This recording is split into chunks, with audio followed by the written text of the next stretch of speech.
And alright.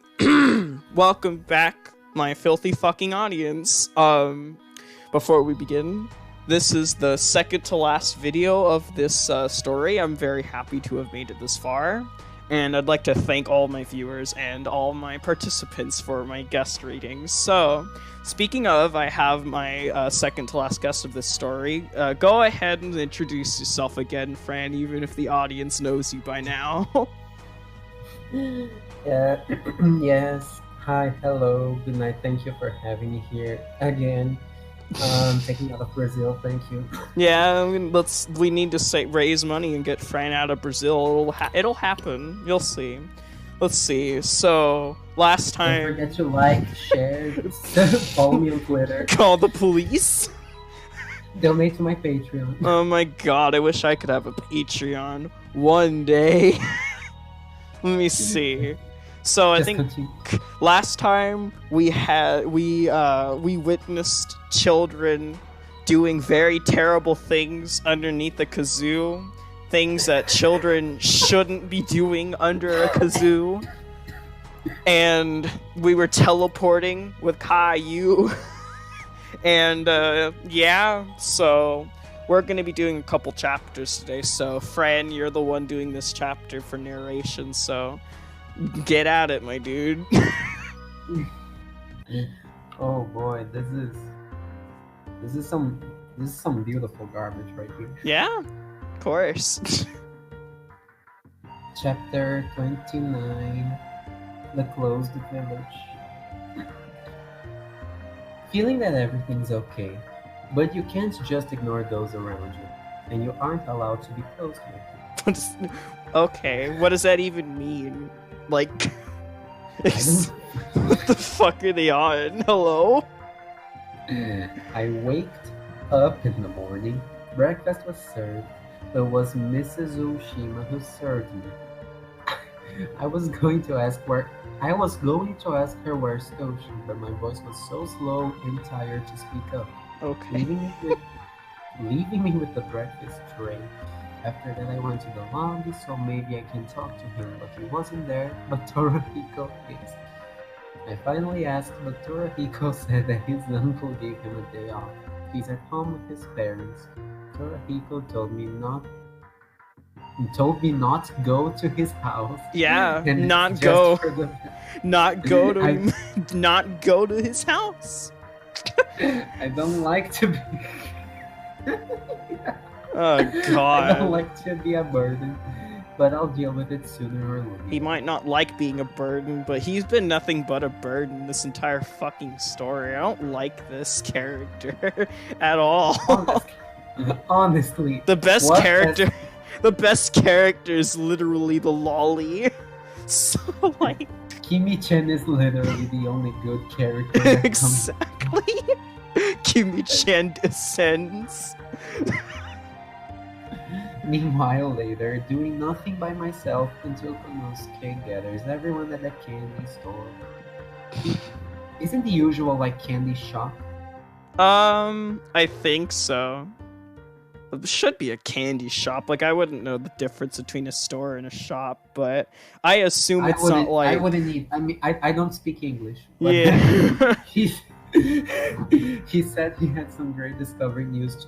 Sounds like a news channel. What the fuck? Discovery Channel? Yeah, the Discovery Channel. Of course. Oh my god, this is taking so long. It's just the first paragraph. I just don't know. You can do it. Yeah, I do it. I guess I can, but I don't know how. Aw, come on. You got this. How are y'all here today? Base.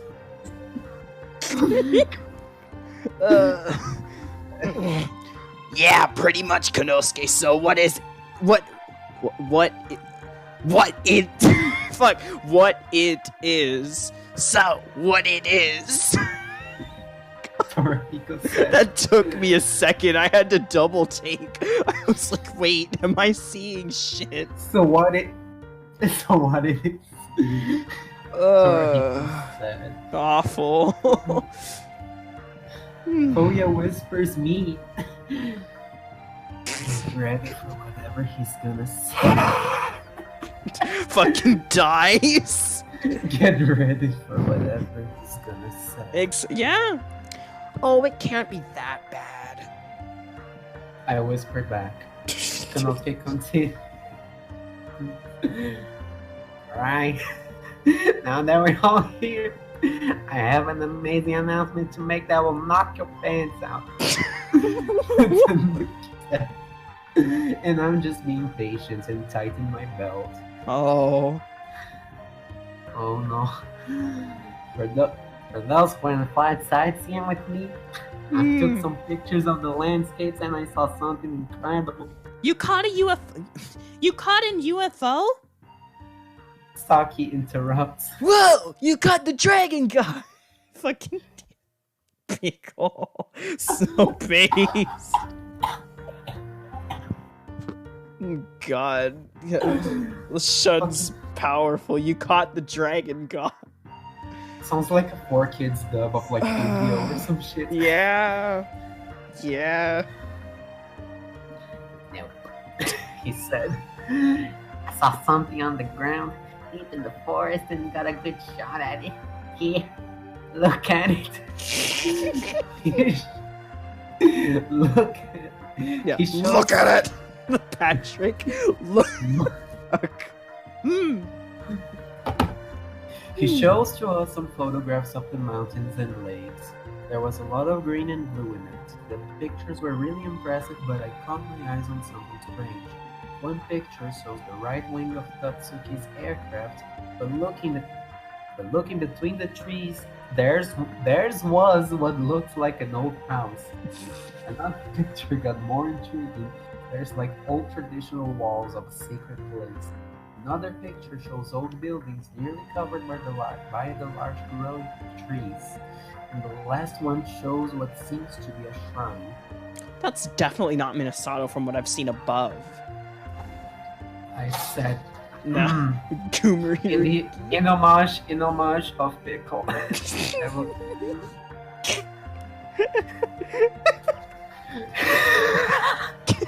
We're all dying. An abandoned village! Cool! So pleased. Hiroyuki. Hiroyuki makes his return. Hey! Wait a moment.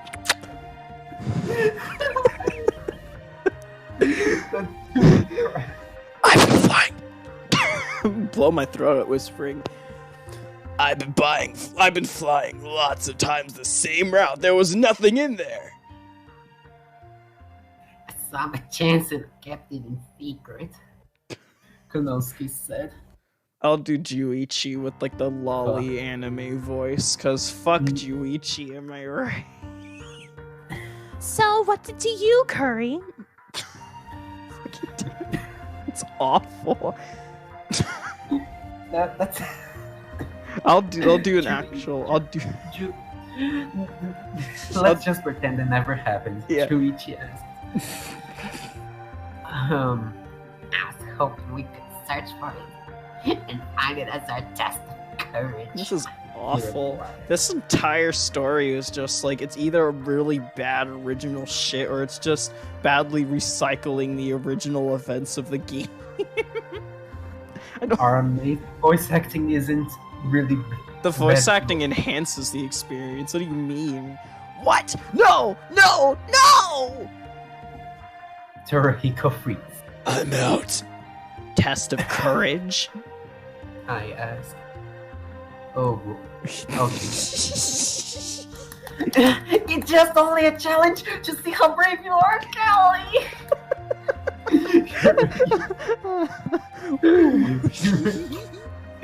Hiroyuki explained. I think I might have done one when I was searching for my missing journal book, which Koya and I found in a crash site. I'm a little. I don't know what the fuck that is. What? Nyctophobic? I'm gonna look that up actually. What the fuck? What? My guessing is fear of night. Maybe. Yeah, and a normal fear of the dark night or darkness. Also scotophobia. Okay, that makes sense, I think. It's weird, but okay. I thought of that because Nikto reminds me of Noctis, and Noctis reminds me of darkness. Noctis! Fucking damn it. Hiroyuki continues. But one more thing, Konosuke! Where and how do you know it's located? I asked Shiguris. And showed his pictures. He showed me an old map, and there were old roads there, and showed He brought a modern map and the old map, and we compared it both. The old map shows the road to Kazunari, and in the middle of it, there is another road connected, and it leads to a small town that's way further than Minasato, while the modern map doesn't show nothing. The road and the village is not present. Yeah, is not present. It's not present. What more can we say? Is not present, yeah, indeed. The power. When Tatsuki's voice erupts. So, that's the blocked road I've been passing by without knowing. You've seen it before. Konosuke said. Yeah. Yeah, every time I do some business with my truck for some supplies from Kazunari, I always pass by the second road, which it's blocked. It's completely covered in rusted wood, and nature's taken its course. Do you think that's where the old village is? It has to be. Konosuke is just a gremlin in my iteration. Konosuke is literally a Coomer gremlin. That's all he is. At least in the original game, he's a Coomer gremlin. Konosuke had like the second worst route in the entire of No, he objectively he might have had the worst route, like unironically. Like I always just say second worst because I automatically assume that Shun's is the worst. Shun's is probably worse. I'm not really. It's really hard to choose. Based rate. Oh god. At least Konosuke's route doesn't have rate. That's debatable. I mean, I never played it. Oh god. Okay. Oh yeah, I think we're at. Kyoji. I could. Do you want to do Kyoji? Or do you want me to do him? I guess I can do Kyoji. Just deadpan, dead inside. Okay. But that's far away from Minasato. Kyoji. Let's see, I'll do Shin. We aren't going to do this, are we? Shin said. Whoa! This could be an adventure before summer ends! Shun said. So, are you guys going to do and explore that village? Konosuke continues. All of us started to think about it. Is he serious? At what date, Konosuke?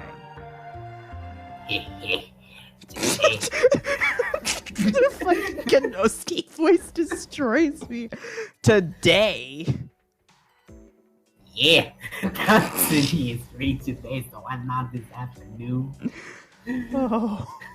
So we got a one shot at this for this. We got one shot at this for this so-called test of courage. This afternoon, before we won't get a good chance, what the hell should I do? An abandoned You should kill yourself. That's always an alternative.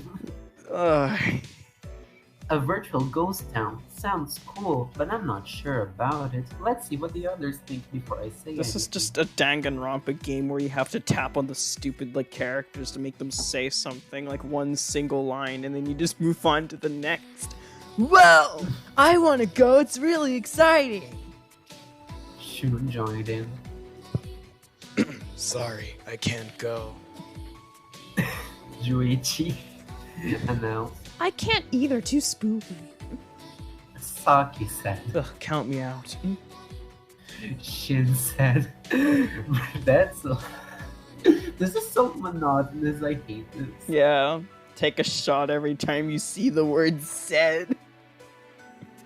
I don't think it's something for me. Kyoji's just dead. So based. You're not coming, Kyoji? So Taro asked. Wait, who is that? I think it's supposed to be Kyoji. I don't fucking know. I guess I hate this story. you're going to. So, yeah. I thought it would be fun to explore an old left-out village. So Toru replied, "Come on, Kyoji, come with us." Oh, So Toru God. pleaded. But Kyoji seems resistant. How could you like do that to Satoru? It's fucking awful. Time to kill Kyoji. Don't let your hopes up, Satoru-kun. Saki interrupts. This little bitch is afraid of ghosts. Kyoji, is that true? Are you a little bitch? Time to cancel you and break up with you over Twitter. Oh my god, I cannot believe my boyfriend is a pussy. Are they even boyfriends in this universe? In this story, they are, yeah. God. As they should. Yeah?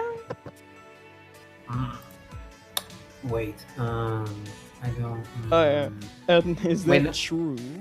Kyoji. Sotaro turns to him as he nods nervously. How long they've been dating? I guess Kyoji didn't share this with Sotaro. I'm kind of afraid of the dark, but ghosts? That's bullshit. I said, "Are you going, Kelly?" I heard Koya asking me. I don't know. I turned the other way nervously. Koya then chuckled, but faced back at them. What the fuck? What? What? Okay. But That's so... I'm not even sure what he's trying to describe here. Whew. But my point is, we're talking about an empty village here. There's nothing threatening about it. so, are you going? Oh, God. I'm just dying on the inside. Every time I have to voice Koya, my mental breaks a little bit. Like he's not satisfied. Fine, I'll go. Happy, satisfied, you stupid baka. Yes. That was the worst yes I have ever. Koya grinned. So, you're also coming? Sure. I bet you coming in more ways than one. Awful, you just hear him nut. He's just like, sure. Oh! Whoa! Torihiko-san, you're coming? Shun asked. Every time they say the word coming, you take a shot. You know what? I'll go. Let's see something we don't see every day. Torihiko replied. Hey, what an unfortunate choice of words. Hey, Hiroyuki, you're coming, right?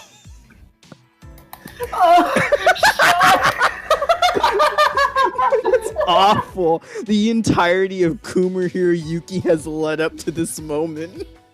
I'm here to propose the Kumar challenge. Every time the words coming are said, you have to nut. Oh my god, this is awful. He replies. So, settle it. This afternoon we're going to meet right here at this bit. Kondosuke instructed. I guess this could be something I need to keep my mind off from earlier. I better get fleshy the flash. Fran, I misread that.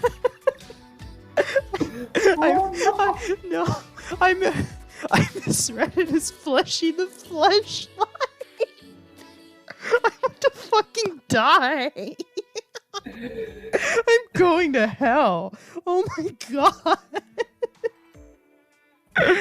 Oh. Fun fact, because E and A sounds very similar for me because I'm not used to English, I thought that flashlight, as in flashlight, was really the same way as like flashlight. Oh dear, no. No. Oh dear, you learn something new every day. ... Somewhere on the route between Tokyo to Minasato. That's a long ass road. You can't just But somewhere. Yeah, somewhere on somewhere over the rainbow. I'm not gonna say are we there yet, because we aren't really that there. Yeah, we Because aren't really. aren't really that there yet. Such an annoying thing to say. We're not kids anymore, and somehow my parents are expecting to hear this at any moment. Alright, it shifts to the. Yeah, I don't know why they do this. Like, you'd think they'd make it more obvious, but whatever. This is the third time I'm reading this segment, and I still don't know what goes on in this family. Me neither. Ashley's listening her music player. Yeah. Understand the same, and me just waiting for our destination. I'm not that mad than I used to be. I'm now a little relaxed. It's been 3 days since we left Tokyo. We stopped by a few motels, local restaurants, and bathroom breaks, and moonlit kazoos. It's a good thing that Samantha had an 8-passenger minivan. I can't believe Samantha is a carry. I can't believe this. Actually, no, in the context of this story, I can believe it. Samantha is a soccer mom, confirmed. Yeah? Yeah. Since we're 7 of us and 1 seat is for my brother Kelly, that's right, my whole family is coming to the rescue. Well, not literally. Yeah, they're coming for Kelly. Yeah, they're coming for him. They're coming for him and his souvenir. Yeah. As far as I can tell, we're like heading to nowhere. Simple road and nothing but green mountains everywhere.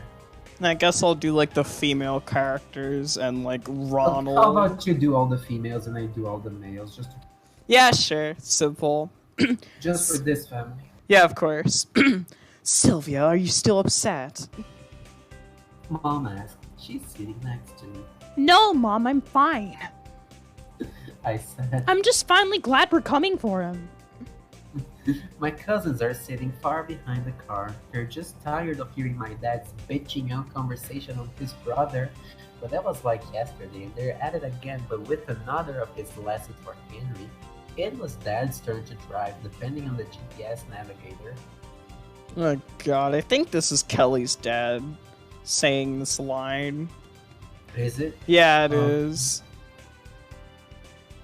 Didn't our father ever taught you a damn thing? Because it was up to me to taught you many things. You were so careless back there, and now you really pressed the line. Powerful. Ronald, please. I said I'm sorry. Henry's never been so sorry in his life. Sir, says the one who convinced me to carry an empty trailer for the statue. What statue? Oh yeah, there's a statue really early on in the story that Kelly's uncle Henry tries to make him make. Oh man. Oh, it's the one with the dragon. Yeah. Tape, right? Yeah, that. I vaguely remember that. I didn't watch all of your older episodes, like, sorry to admit. Dad pointed out the minivan is hauling an empty trailer behind us. Alright, you got me there. Henry sighed and leaned against the window. I couldn't exactly put my mind into things, but this statue, I find it odd, and what it exactly has to do with Kelly to stay. It can't be a coincidence. I couldn't take it and asked Henry. Uncle Henry, why do you want the statue so bad? To get the job done, he grumpily said.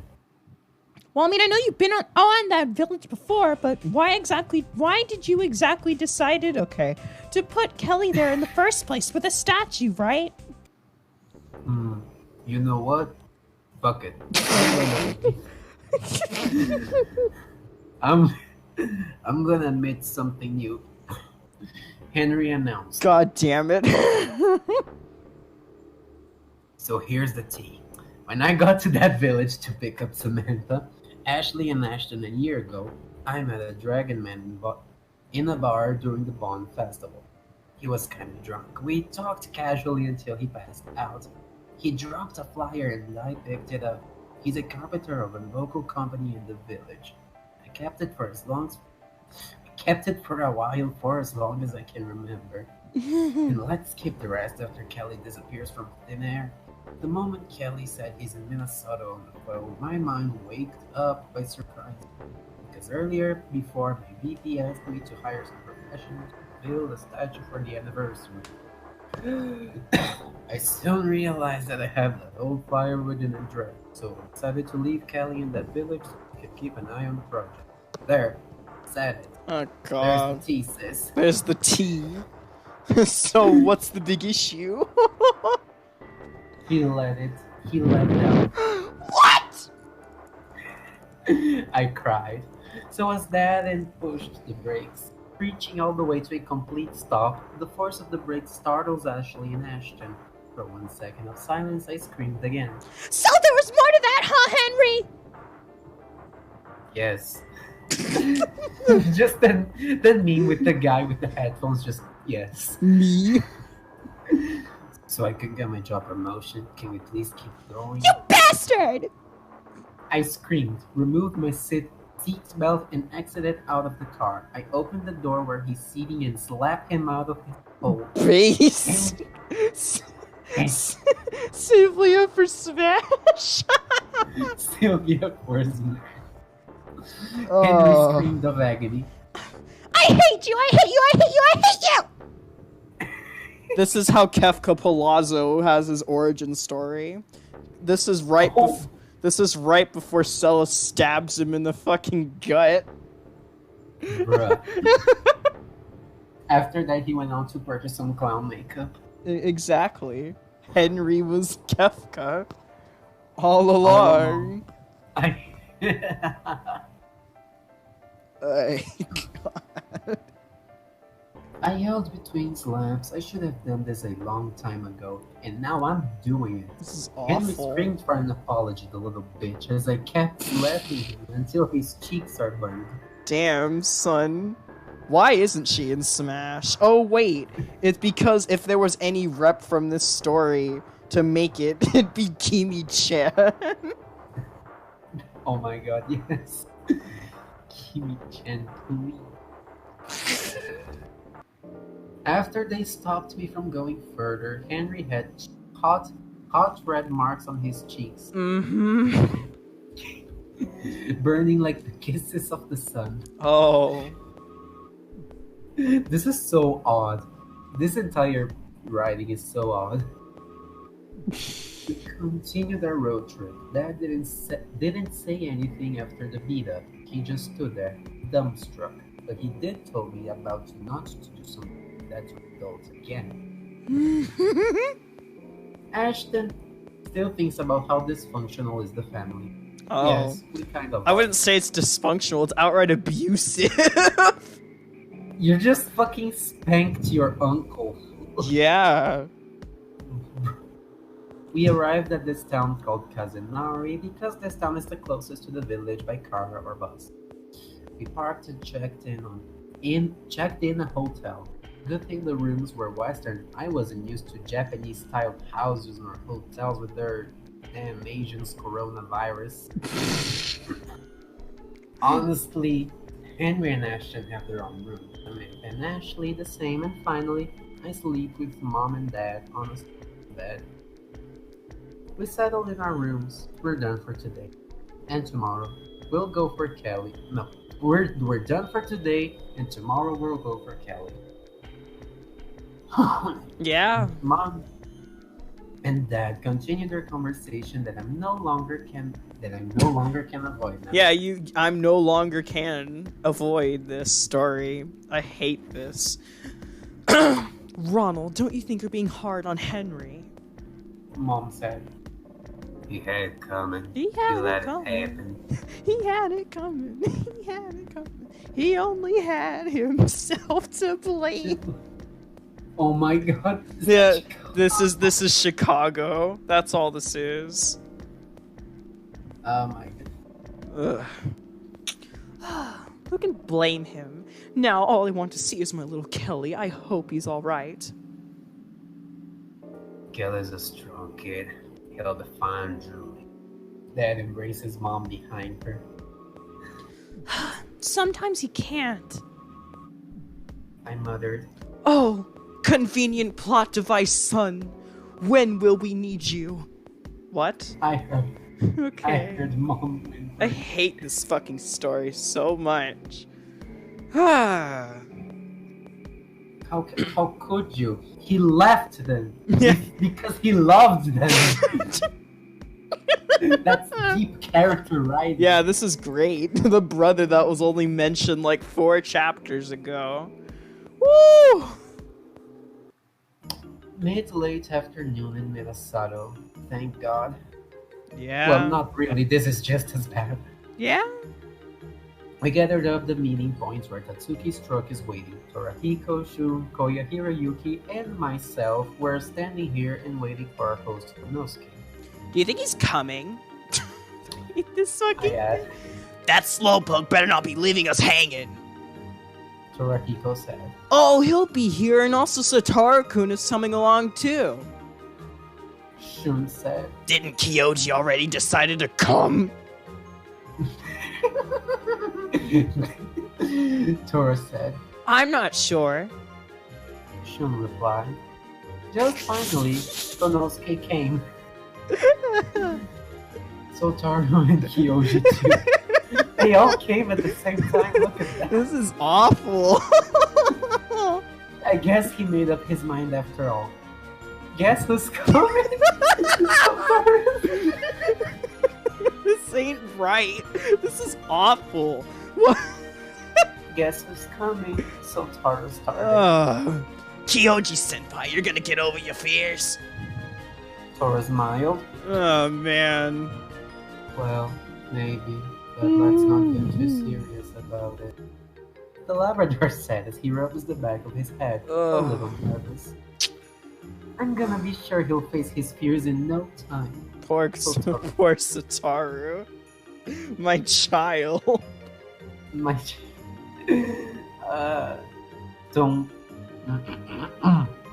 don't worry, Kyoji. Kelly here is also going to face his fear of the dark. This is a Kingdom Hearts game. All of a sudden. Oh, Riku, Lord. where is Kairi? Roxas, what did you do with Kairi? Oh, right, it's Roxas. Oh, God. No, it's fine. That video is a giant shitpost. It's like my favorite. Anyway, where were we? Koya grinned. Oh, yeah. Oh, I'm not afraid, Koya. I just hate what lurks in the dark. I excuse. And I'm confident enough to know what we're going to do there. Have it your way. Man, I wish I could have some Wendy's right now. That's some good shit. Everyone hop in. But Tatsuki shouts. We hopped in behind Tatsuki's. Yeah, be hopped in behind. We hopped in behind. They're Tatsuki. just the model didn't load right. They're sitting down like they should be in the truck, but it's like they're like on behind the truck, so you just see them sitting on nothing, getting dragged by the truck. Oh Also, man! I read truck as cock for some reason. Based. The train, choo choo choo. This. I want to commit a hate crime after reading it. Konosuke reads the old map, but Tatsuki knows where it is because he unknowingly saw it several times. Understandable. Yeah. Good thing we're only doing this before sunset. Still, is going to be deserted, cold, and lifeless. Like the heart of the person who wrote this.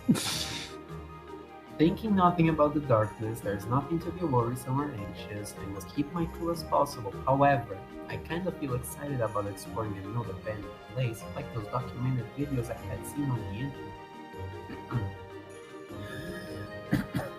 But just in case if something happens, I brought my satellite for me.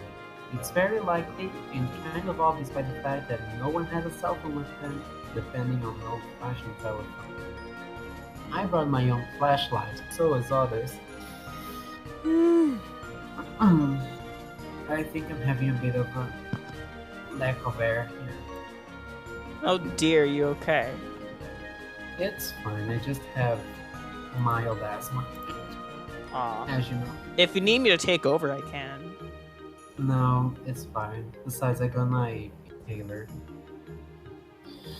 We weren't planning to spend one full night in there. Whatever how this test of courage will do, it takes a lot of balls to achieve. Yeah, totally. Oh man. After a ride from Minnesota to our intentional destination, Tatsuki's truck started to go slower. We're here. He announced. The feet. I thought you said the feet. Come on. I'm not that much of a digit. The vehicle stops. We curiously peek out of the truck. As mentioned, the entrance is blocked by a wooden structure and doesn't have a sign that says "Do not cross" in front of it. Time to cancel me, I guess.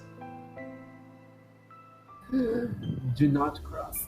No cross allowed beyond this point. Oh shit. Well. In front of it, Tatsuki jumps out of the truck and examines it. All of us follow and face it. Looking at it, it is covered in vines and plants. Wood is rusting away. Yes, because wood can rust. Yeah, I don't understand how wood can rust, but you do you, author. I don't understand. Please explain. As nature takes over. Oh boy, Mother Nature is weeping.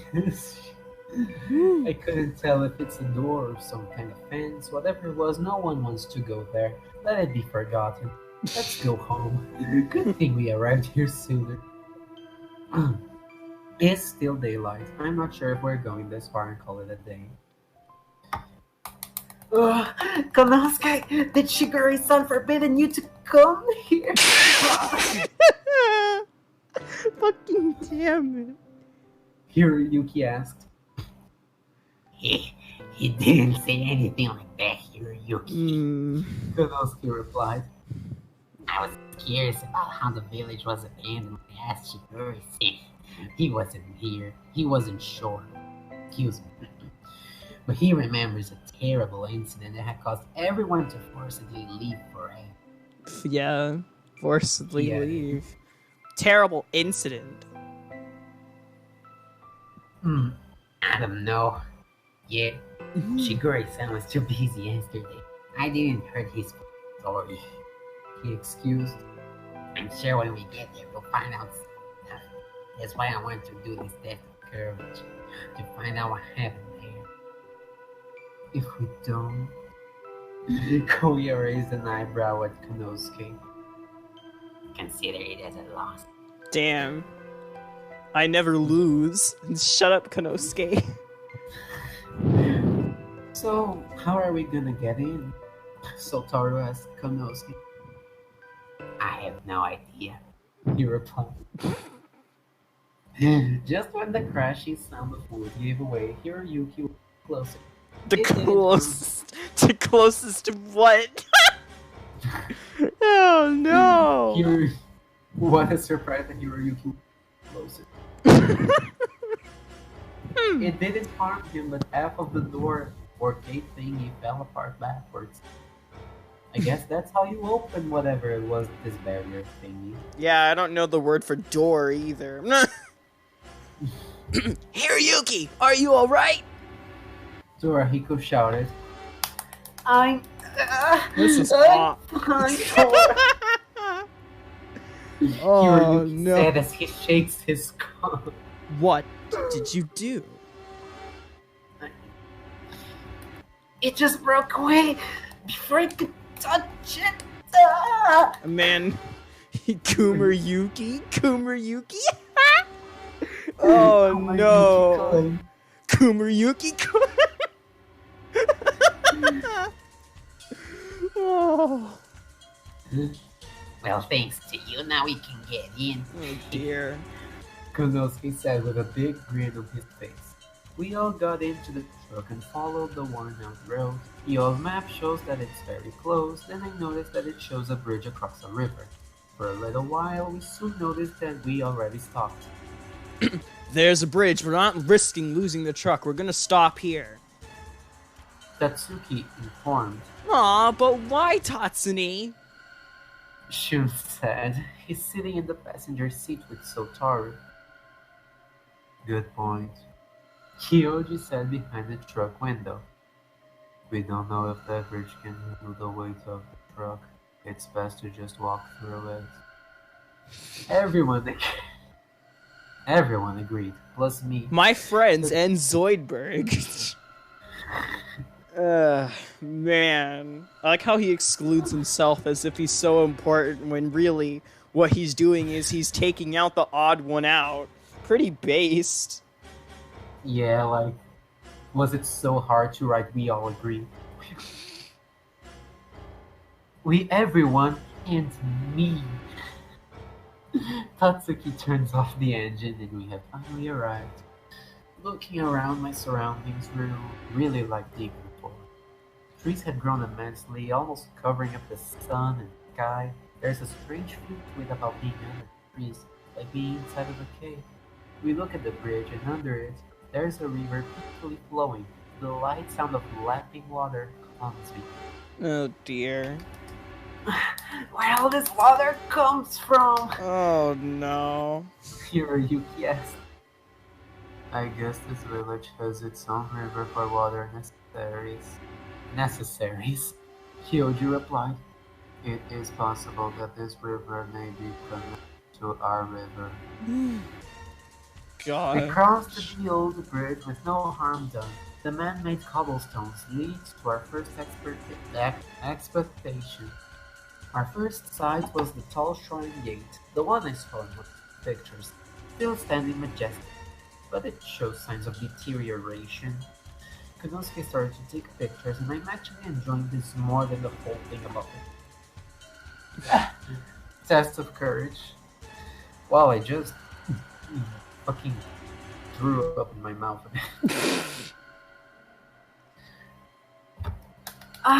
This is amazing! It was Hiroyuki who first commented. No kidding. I said. And to think this place used to be habitated. Wouldn't be crazy if we found this place as a purgatory. Torahiko said. I don't like that idea, Oshima. Kyoshi nervously said. Still daylight and now he's nervous. What a Little bitch. bitch. Little pussy boy. Passing under the shrine gate, the 9 of us stared at the scene. The ambience. Oh god, no, 9 persons. Oh dear. Playing Zero Escape music. I will. Oh no. The ambient. Find a way out. Seek a way out. Doon, doon, doon.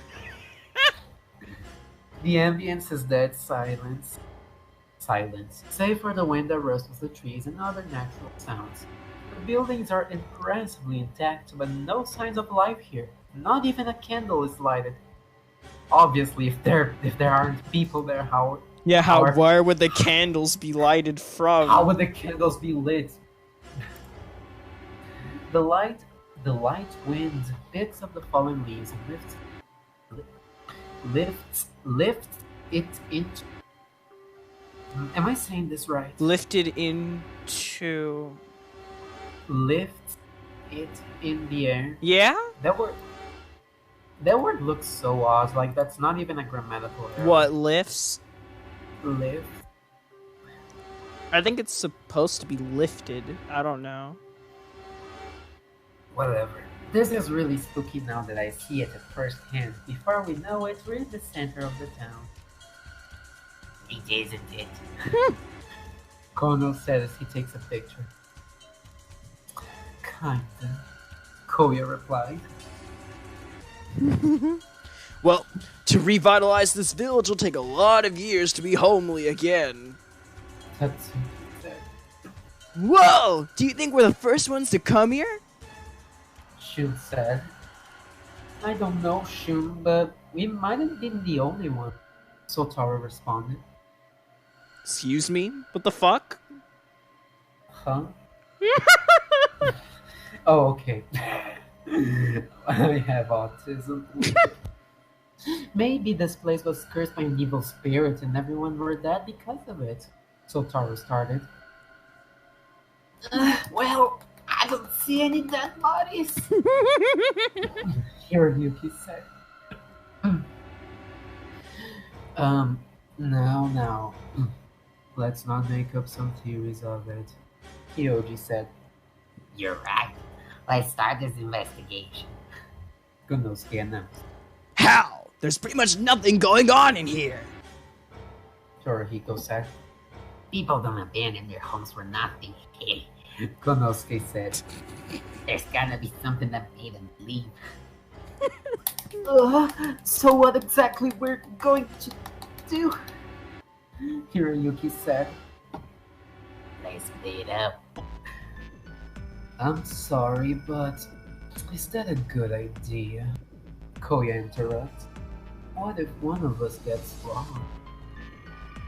Well, let's split into 3 groups since we're 9 of us. Oh, this is just this is zero time dilemma. Beautiful.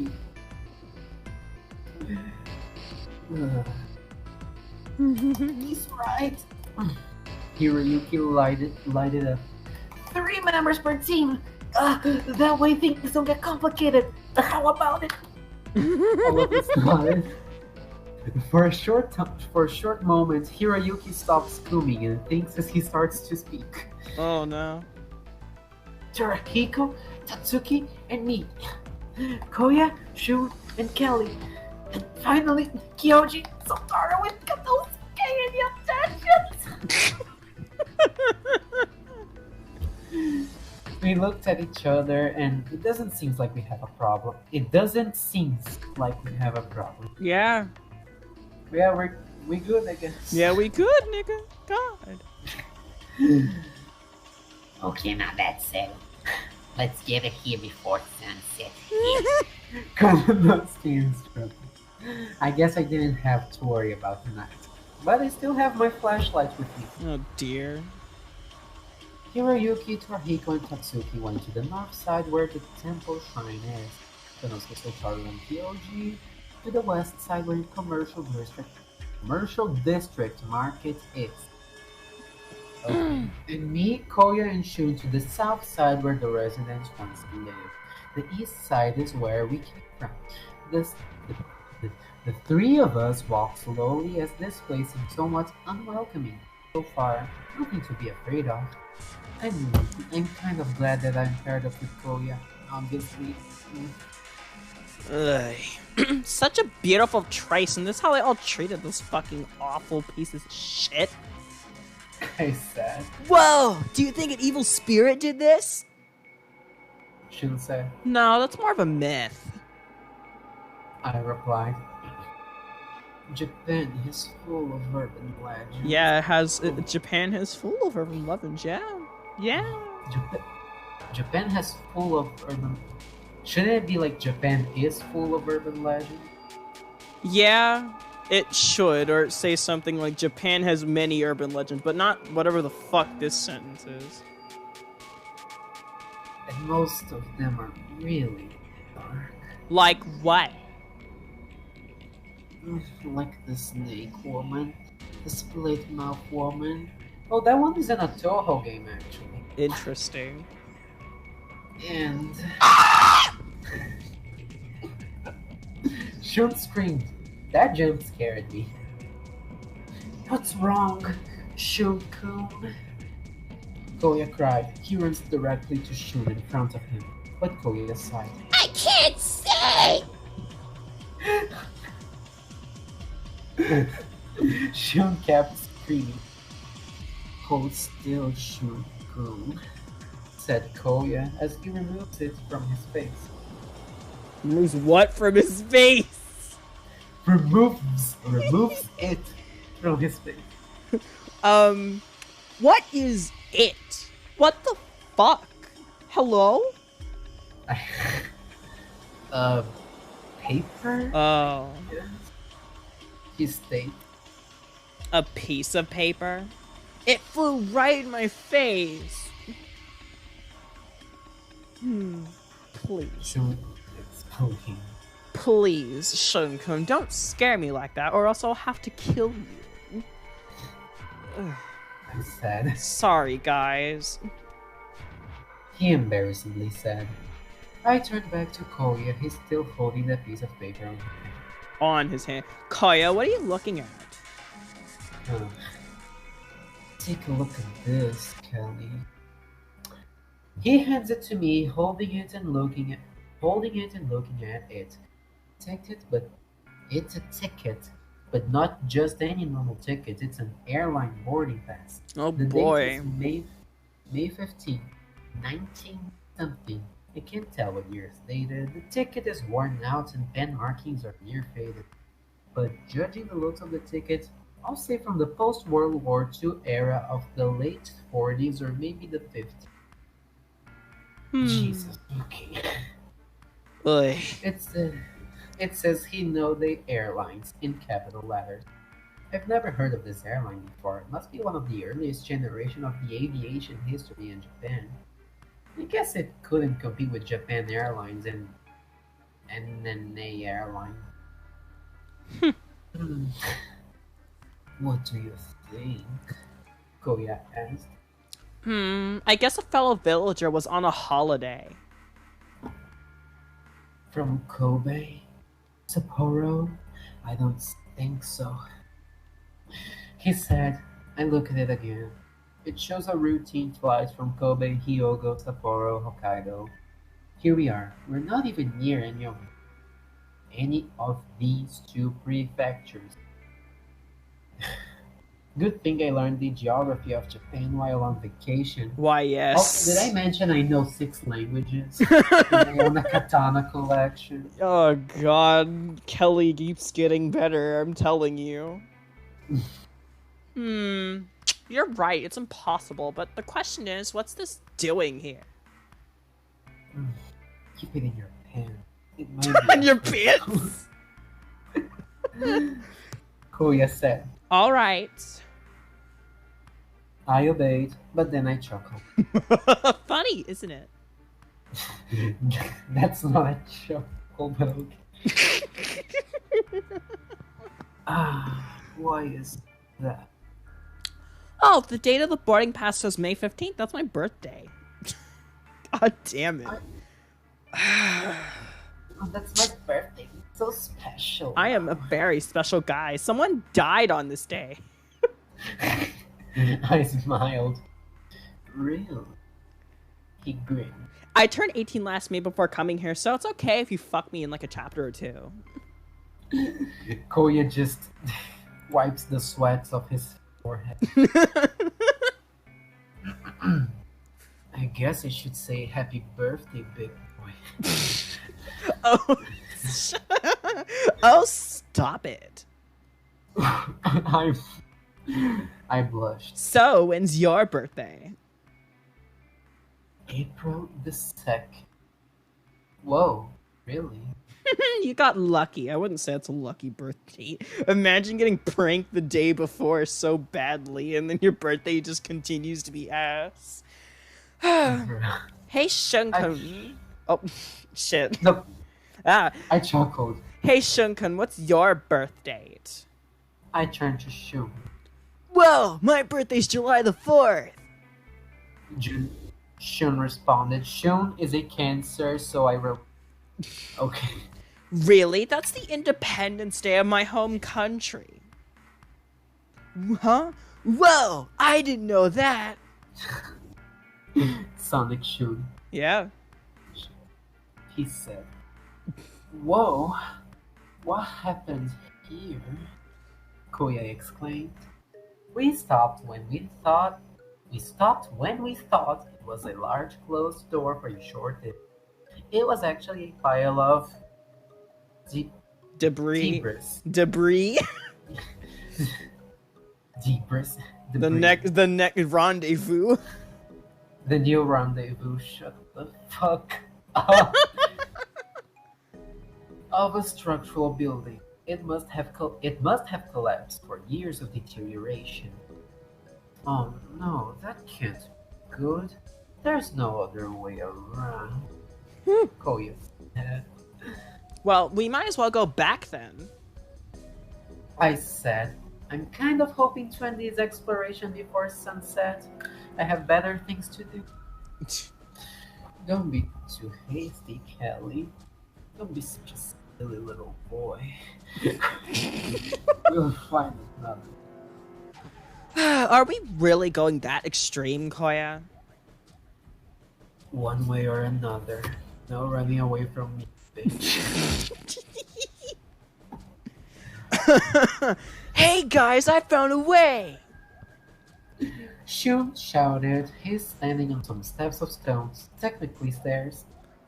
Why not just say stairs? Yeah, you may as well just say stairs. Come on. It leads upwards to another level, but it kind of looks dark where it leads to. I fetched my flashlight and turned on. Oh, false alarm. As we climbed, there was another path with more buildings and natural lights. I turned it off. There was no need for that segment, but okay. Yeah? When we look around, there's unusual debris everywhere in this area, like there was a ruckus disturbance or a protest riot. Yeah. But it clearly shows signs of work. Whoa! What happened here? Shoot, Sonic said.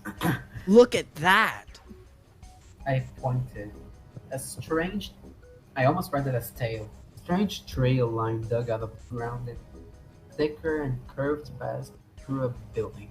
The building seemed like if a knife sliced it. I guess whatever it was, it must have struck that other building that blocked our way. Do you think we're close, guys? We must be, Koya replied. We followed the left-out trail and walked between the sliced building. Inside was a mess. Nothing was spared. Everything was in shreds. Truly tragic. Yeah? A strange massacre could be the blame. That's not the case. Going through it, we stumble across the indoor patio of a house. The garden isn't well maintained, just the nasty trail.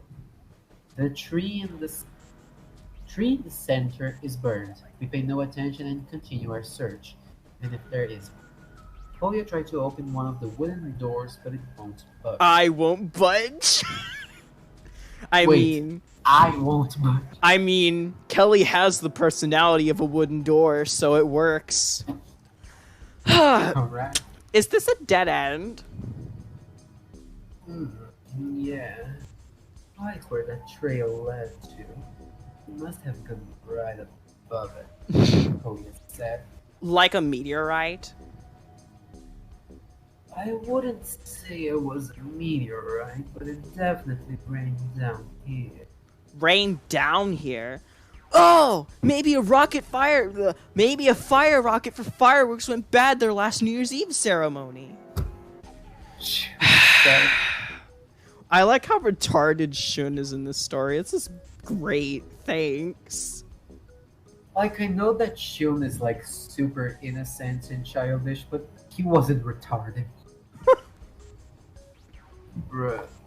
It is plausible, Shun, but something like that happened. It could have taken down the village and lead to things. Koya explained. Oh dear. Well, fire had something to do about it. Don't you mean something to do with it? Like, ugh. I mean, look at the buildings. Ugh, the rooftops are badly burned, and some of them are collapsed because of it. Well, let's keep that in mind. I'm going to open this. Koya said. He removes the wooden bar that kept the door closed. Like that.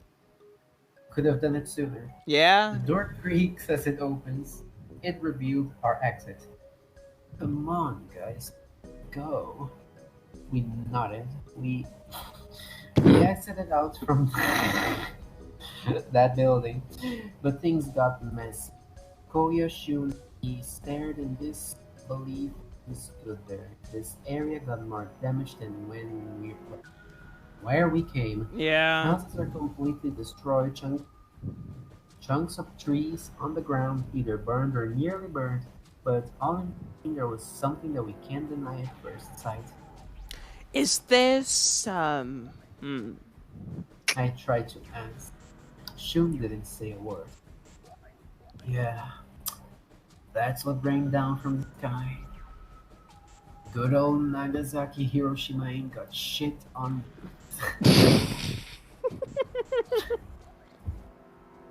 Worse than my accident from a month ago.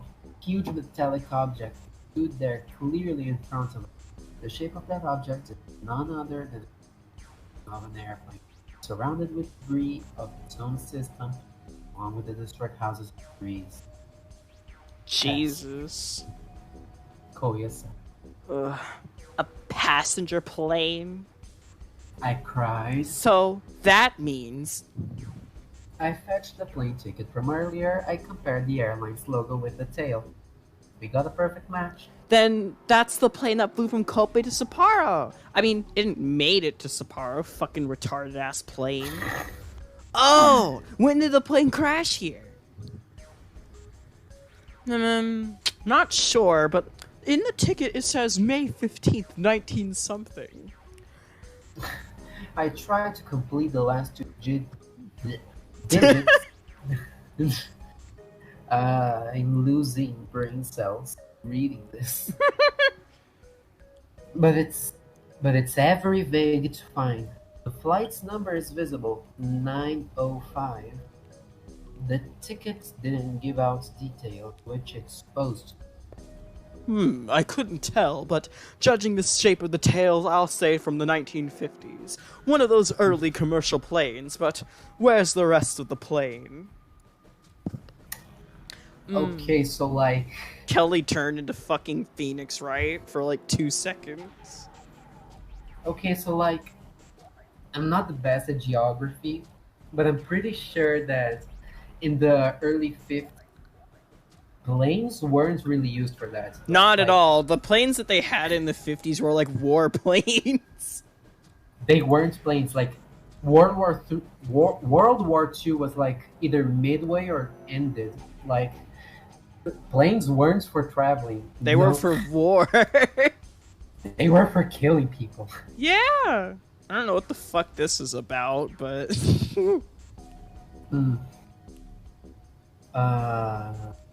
Let's see. Oh yeah. It must have crashed into pieces all over the village upon end.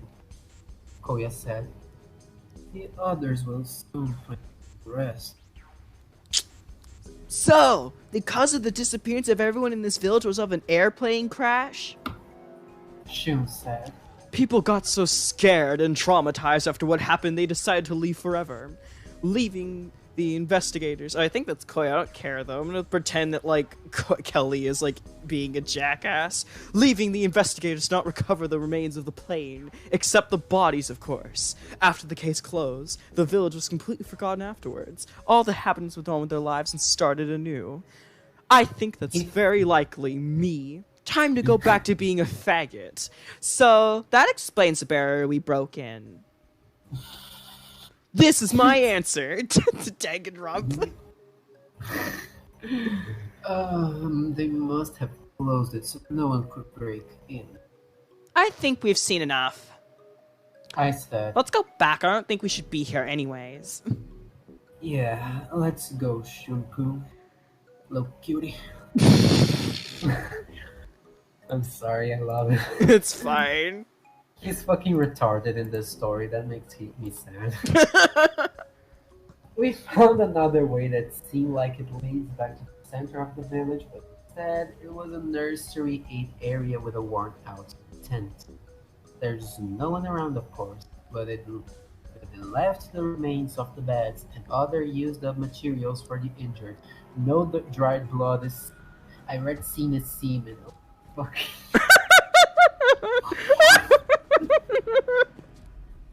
I mean, it's plausible. In this story, it is, sadly. Ooh. I'm becoming more of a cougar as I read this. We ignore the tent and we go on ahead.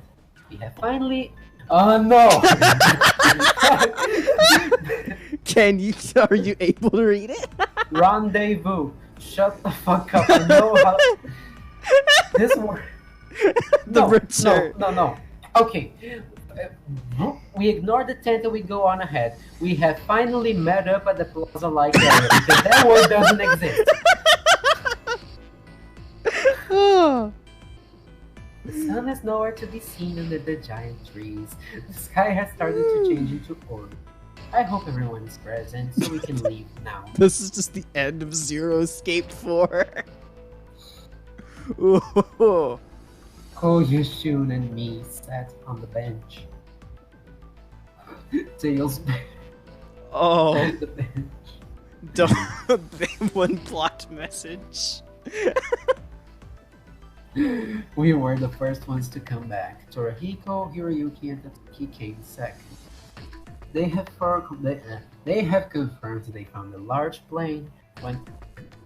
Wait, they have confirmed they found a large chunk of an airplane at the temple, completely destroyed upon impact, thanks to the XIV aviation operation. It happens to be a XIV, classic commercial passenger. What? Passenger plane. When there was a time that flying was less scary than it's now today. That doesn't make any sense because nowadays flying is much safer. We told them we found the boarding ticket and the tail section at the resident area. When I showed Tatsuki the ticket, fine, apparently Tatsuki heard about this old plane crash. Because of course he does. Why wouldn't have he? But while this character, he likes planes, that sounds like a good plot device. Yeah? It happened on May 15, 1957. Day flight 905. Took off from Kobe to Sapporo. During her flight... Did you just assume the plane's gender? I'm going to cancel you on Twitter. Oh, excuse me. During their flight, the plane suffers an engine failure and loses altitude and crashed into Natsu Village. That's the name of the film. Why, yes. All 58 passengers and crew were killed, including 28 on the ground. It was one of the worst crashes in Japanese history before Flight 123, according to Tatsuki. The biggest, most awful, most tragic event in human history. I wonder, did this happen for real or is it made? No, it's made up, I'm sure. Yeah. According to Tatsuki, now let's all wait till Konosuke, Kyojin, and Taru come. They must have found the same thing. A little longer, Konosuke arrived. Where's Kyojin and Sotaru? All of us were puzzled. Tanuki was breathing hard of tiredness as he recovers his breath. I have Sotaru fell in a Oh no! Sotaru fell in a hole. All of us gasped. Is Sotaru-kun okay? He's just nutting to the idea of Satoru getting killed. It's awful. Oh my god. Oh, his twinkle body just shredded up in the floor. Bruh. Yeah, he's fine. Don't send at the big house we were in. Give you the knife on Sotaru. Need the rope. Immediately. Jesus Christ. Konosuke continued. There's one in my truck. I'll go and get it. Tatsuki in all his might runs for the truck. Please, hurry. Konosuke backed. Ugh. Tatsuki brought the rope. We followed Konosuke to where they went. The point was inside. All of us entered in. It was dark, nearly running through the hallways until we reached where Kyoji was standing. Behind him was a hole that caved in. Yeah? Yeah? Nothing wrong with a with a whole cave-in, you know, just the usual. Quite simple. I want to fucking die. I do too. Either the house deteriorating or a forming cold. We look down over the edge and see a lion kid standing just fine and calm. How you doing, Sotaro? You dying yet? Here, Yuki asks as we look down. I'm fine, just a scratch. He shouts back. We're gonna pull you up in no time, Satoru-kun. Torahiko said. Satoru, tie with this. Katsuki sends the rope down to Sotaro. Got it. He grabs it. Please tell me he ties it around his neck. Ties it around.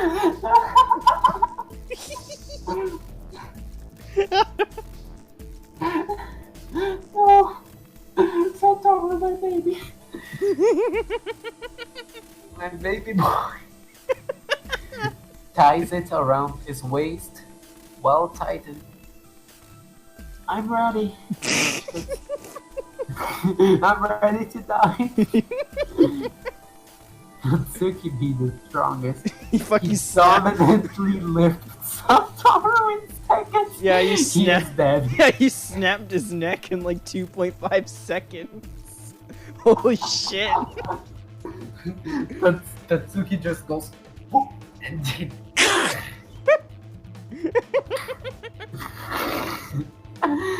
in seconds the boy is dead.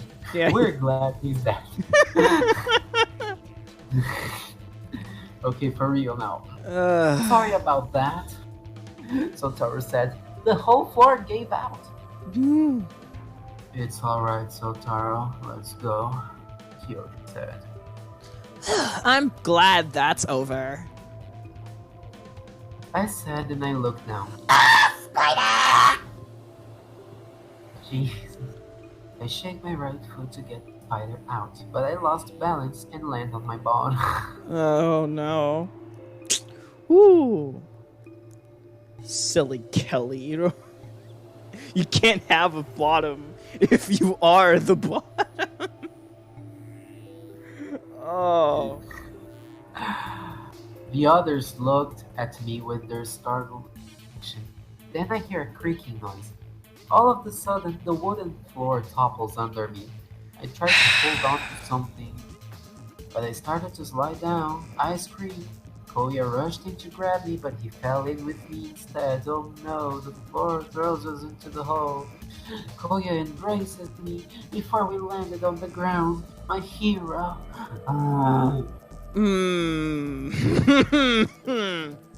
It felt smooth, but I'm not sure if Koya hurt his back. I like how this is just some plot device bullshit that didn't need to happen.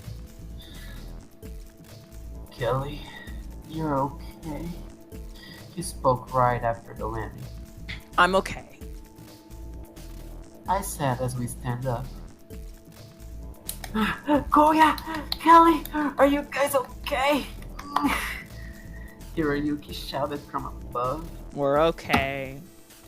We're okay. I'm just dying. I'm also dying. This story destroys me. I swear. I hate it so much. Hurry, get the rope, Kyoji shouted. Another creak we heard from right above the ceiling. I screamed. Koya, the ceiling! Get out! Get out! Koya, Fuck out! Koya yelled at the others above. We're not leaving you both. Except we will. Tatsuki yelled back. There's a door here, Koya explained. This is a lower floor. A chunk of wood and fell and the ceiling is giving up. Koya breaks the door by just one kick. Come on, Kelly.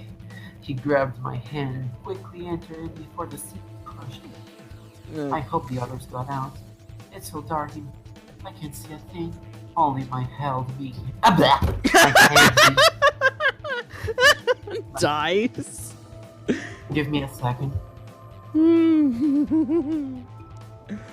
Oh dear. Let's see.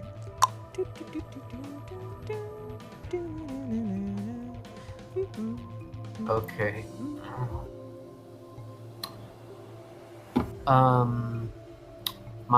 My hands being held by a husky. Do you have the flashlight? Koya said from the dark. Oh, it's in my satchel. I replied. I found the torch and lit up. I- Faces were. Huh. I found the torch. I think and lit it's- it lit up. I wonder if this person who wrote this is like British or something, because I think the British call flashlight torches. So, huh. Makes you wonder, really.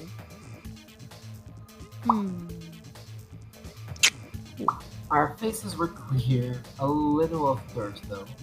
Kaya, I heard that landing was pretty harsh. I'm okay, Kelly. No harm done. You did that for me, didn't you? Yeah. Kelly. He replied to me. You scared me there. Sorry we're in this mess. Don't be. Come, let's get out of here. He holds my hand again. I feel safe with him. Eight-legged little freak scared the hell out of me. I sighed. You're afraid of spiders? Maybe. I looked away. The two of us walked the dark corridor with a little torchlight. My brain and stomach is telling me it's dinner. We climb some stairs to the other level and find ourselves in a kitchen-like room. When we I think this is Koya. No, it's Kelly. Wait, yeah. When we get out of here, can you like take me on dinner tonight? That was all I could think of. What Man, a Kelly. badass. Kelly.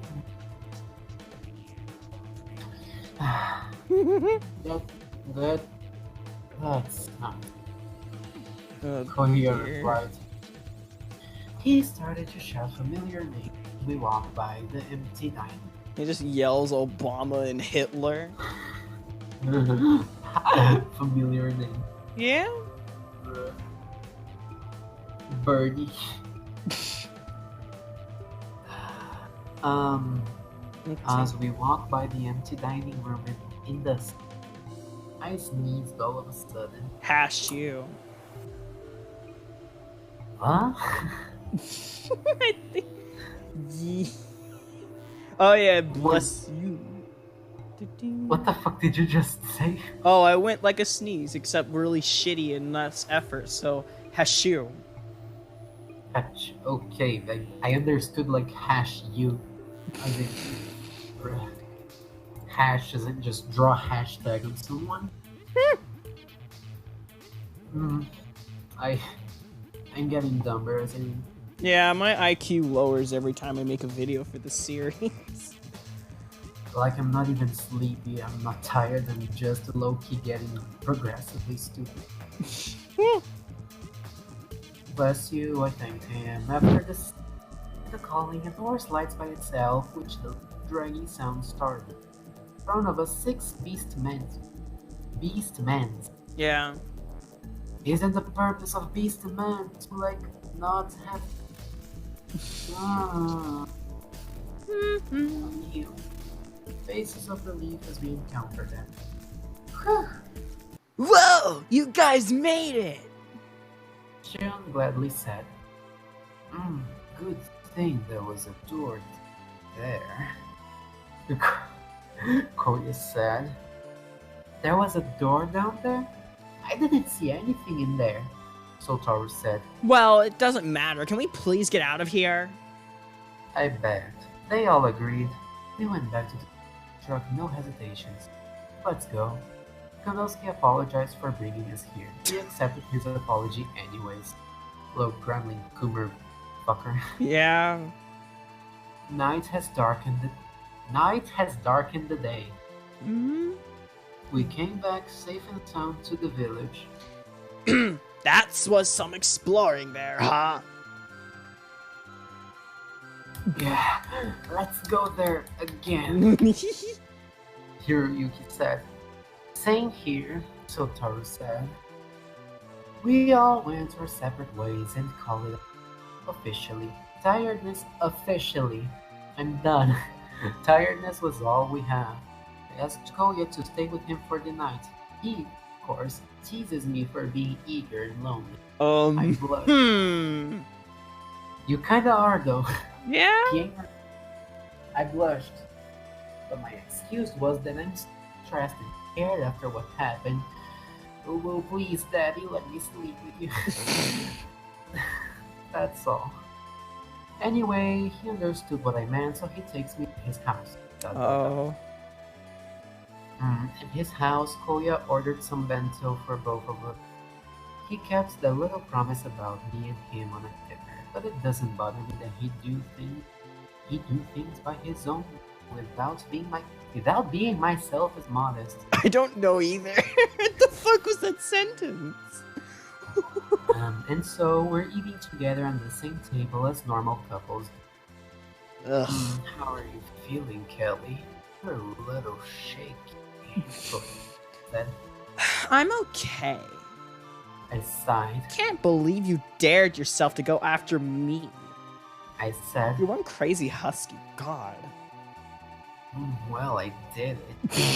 Turn you out. The amount of sexual tension is just so disgusting. Yeah, it's awful. Is that it? He grinned. I blushed a little for what he said, but no harm done. Thank you, Kaya. I'm glad you're there for me when I need it. Don't mention it. Now on your knees. Uh-oh. Hey, I noticed you've been cleaning your house. I complimented. His house is kinda clean. Yeah. Just the floor. The kitchen still has some dirty dishes. Yeah, I started yesterday before you called me about Matsushi and Kimito friends thing. He said. Oh. Yeah. I Huh. replied. It felt kind of awkward. After dinner, we take turns in the shower.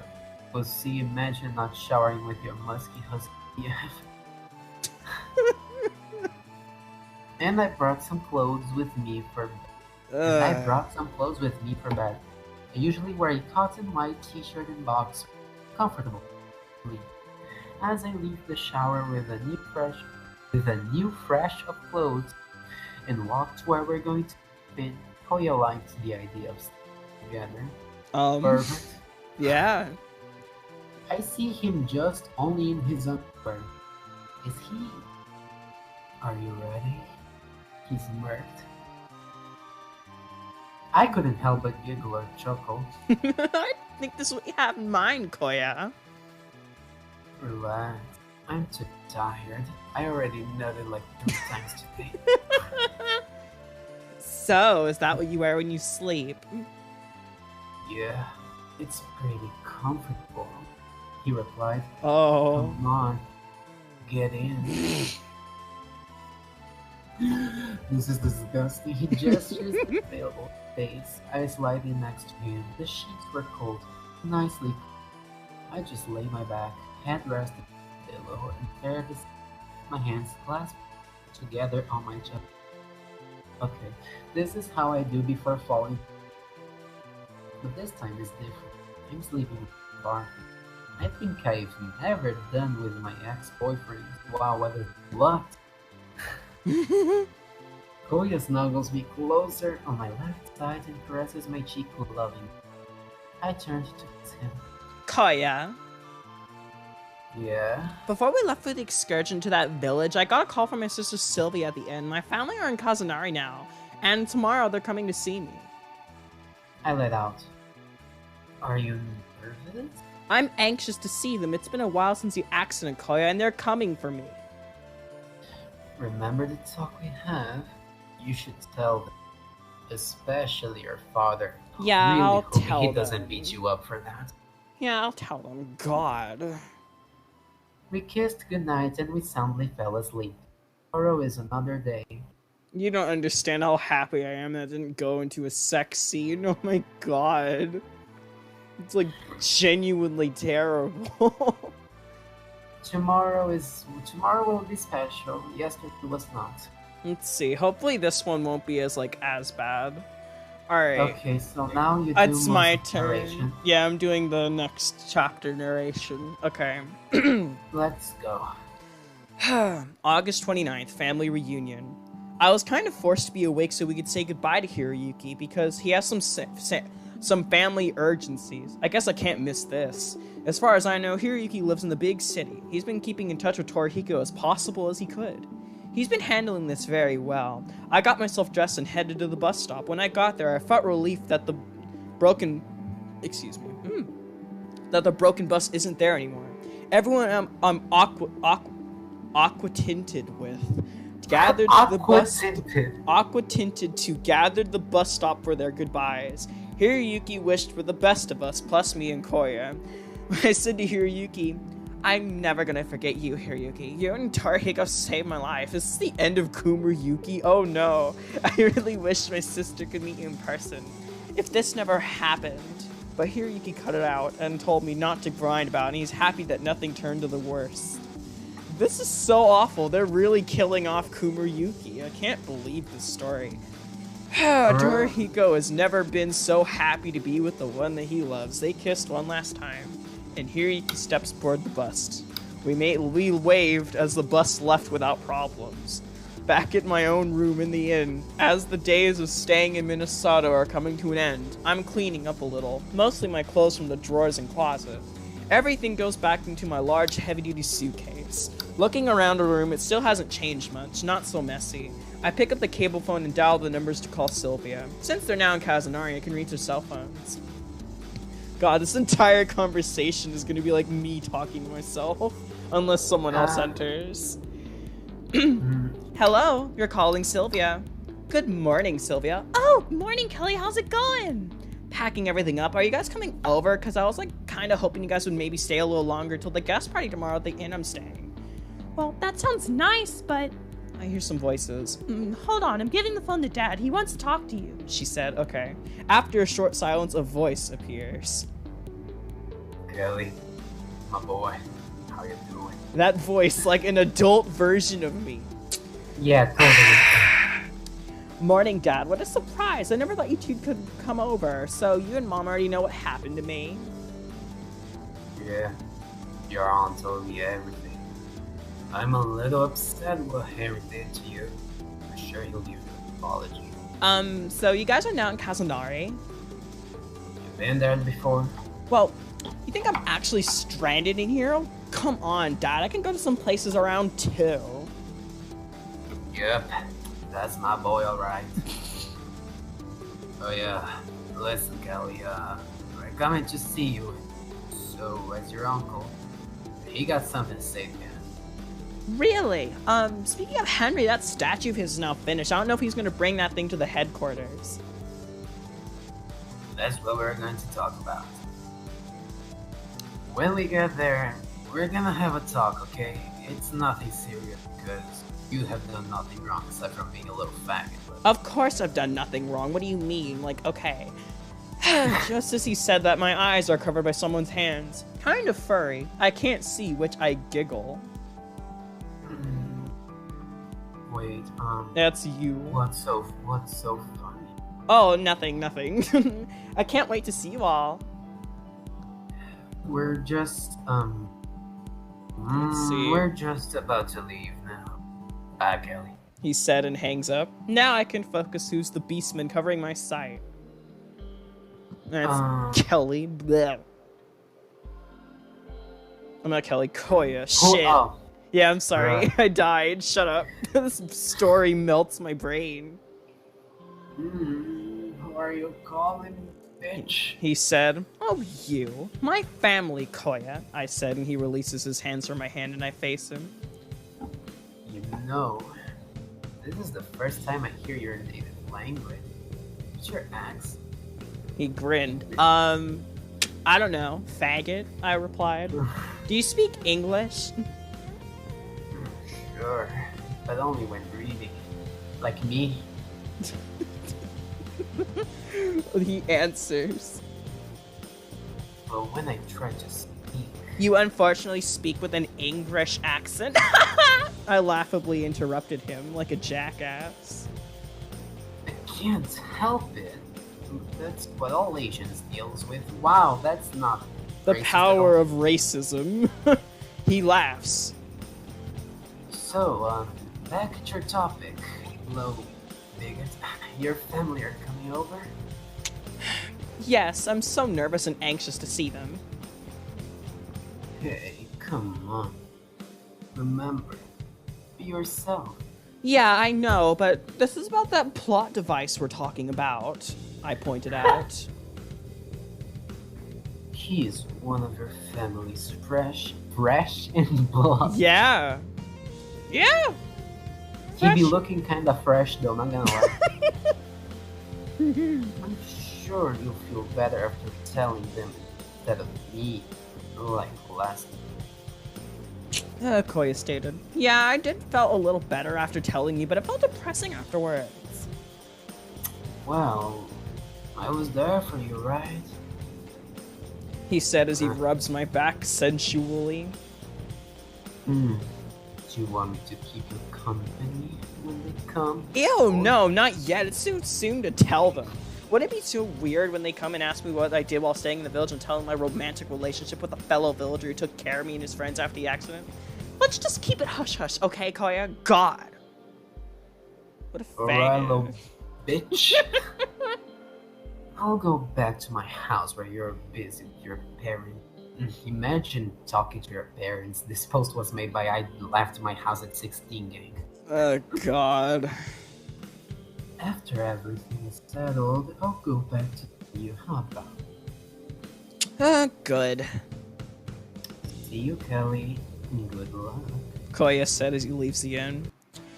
It's been 2 hours after the call and Koya leaving me by myself in the room. The gifts I bought the other day are under the bed. All of my belongings are now inside my large suitcase. I can't do anything but wait and stay in here. The room is nearly empty.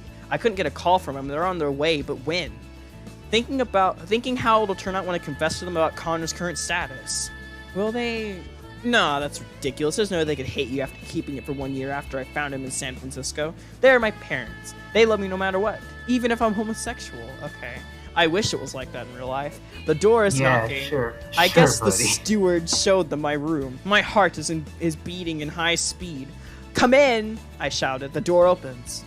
False alarm, it's fucking Toshi. Fucking damn it. Toshi-san! It's only been like 2 days, but I guess it's been a while.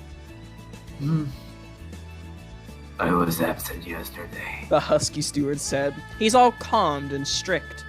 That's so him. He got his mojo back, I guess. Why? Did you miss me? His expression didn't change as he said that. Kinda. Nothing's going on, okay? So, why are you here? I asked. There's a full house downstairs in the lobby, and they all want to see you. He smiles. Oh shit, they're here! I cried by surprise. Toshi nods. I run through the hallway and rush down the staircase to the first floor. After 30 days in this rural town, even though it hasn't been 30 days, but okay. As I reach the staircase, I stop there and slowly walk down the steps, just saving for the moment. Slowly and casually walk down the steps. This game makes so much stupid drama bullcrap. With all... He's like, I'm so important. I'm gonna walk down the stairs so slowly. Oh my God, you guys, I'm walking down the stairs. He's like This is such a big moment for me. I'm not sure how they'll react. Only way to find out is to find it right. I'm halfway there.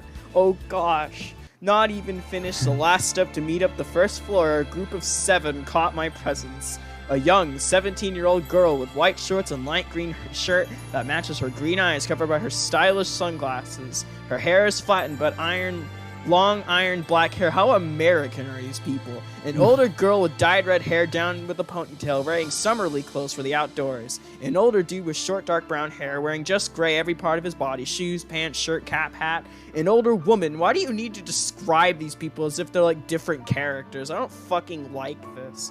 I'm going to skip the dumb fucking thing. Except for like the last description. Oh gosh, it's like looking at myself in front of a mirror, but showing who I will look like as an adult. There is no doubt who these people are. Who are these people? My sister Sylvia, cousin Ashley, cousin Ashton, Aunt Samantha, Uncle Henry, Mother Julie, and Father Ronald. So many emotions. I hear a high-pitched gasp. Kendrick! Was Sylvia who firstly reacted. She tightly embraces... Oh no, she tightly embraces all the love she could give at long last. Oh dear. Elijah! Ashley. Ashley and Ashton cried in unison, hugs along. I don't like this part at all. Lincoln! Then came Samantha. Lloyd! Mom next. Yeston! Dad next. Kelly. Me as Henry? Henry ran out, but he joined along. Why did they do this? They literally had to go out and like do his entire damn name. I don't like that at all. Who names their child that many names? This is what I call a family hug, and I can't help but cry about it. Oh my goodness, I've missed all of you, I cried. They all separated from me and they take a look on me. Kelly, is that a scar? Mom began. What happened to your wrist? Julie, didn't I told you everything? Samantha reminded her.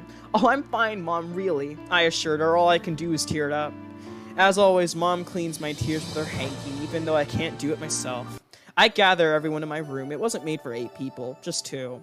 But still, the room is spacious. Despite being Western style, it's still decorated in Japanese style and the standards. Toshi told me these were newly added rooms for people who prefer these types of hospitality.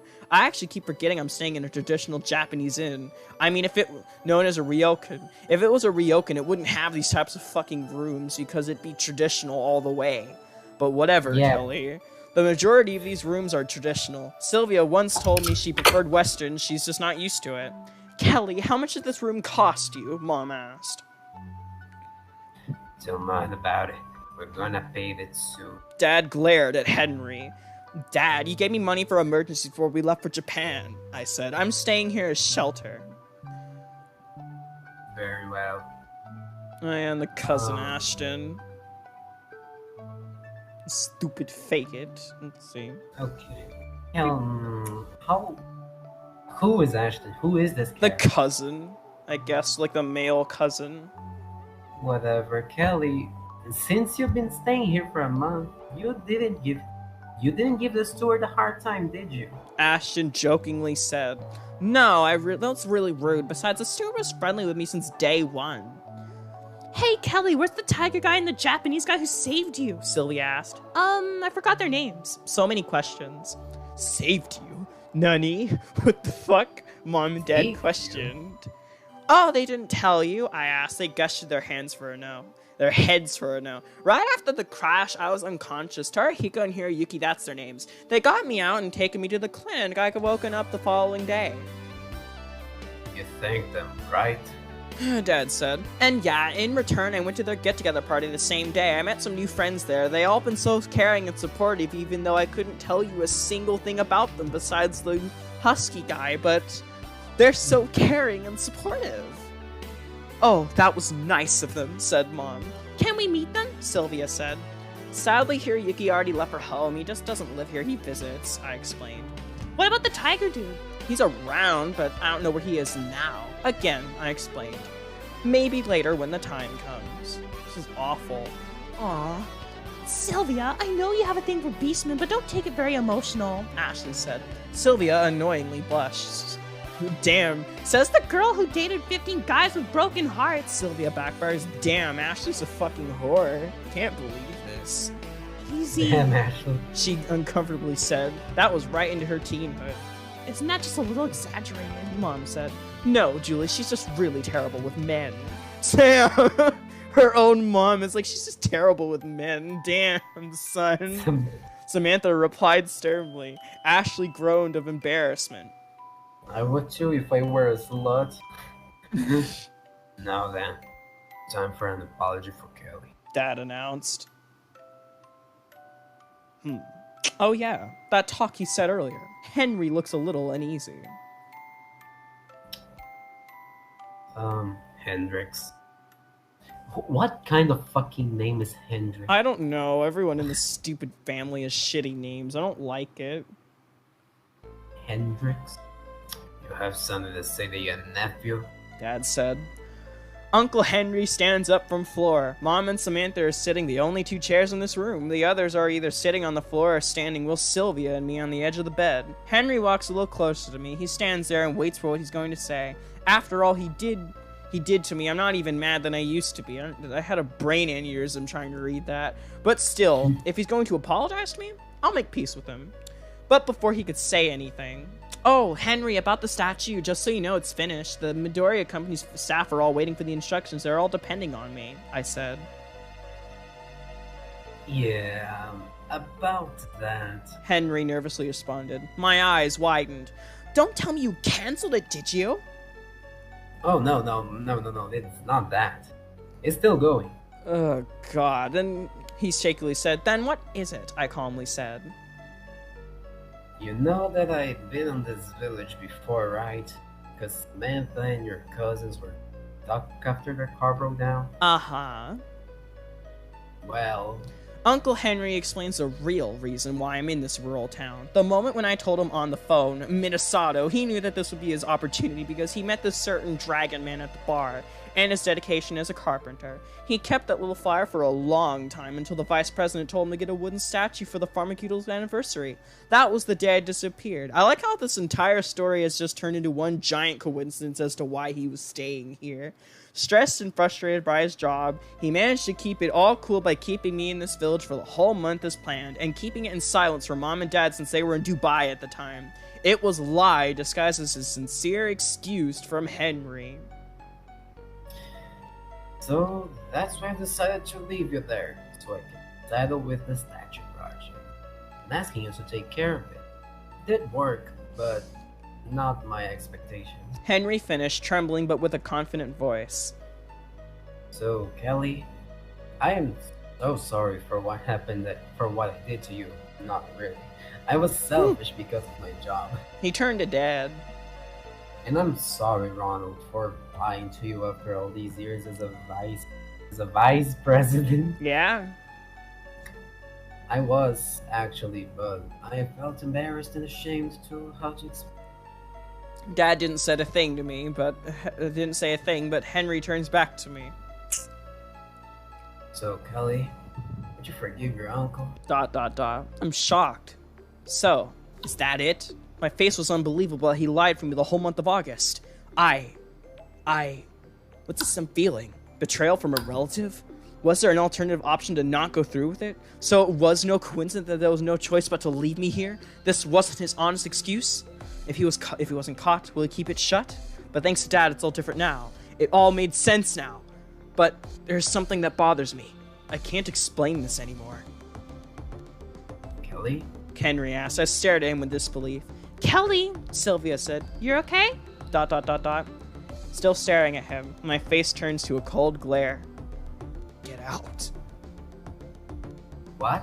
Henry confusedly said. Get the fuck out. I stand out. All of you, get out! Kelly, calm your bitch ass down. Sad said. Shut up! All of you, get out! I ordered. Don't make me say it again. No! My tear. Oh no! My tear.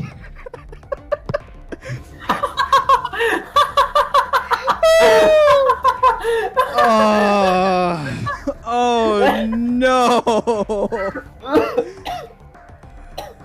My tears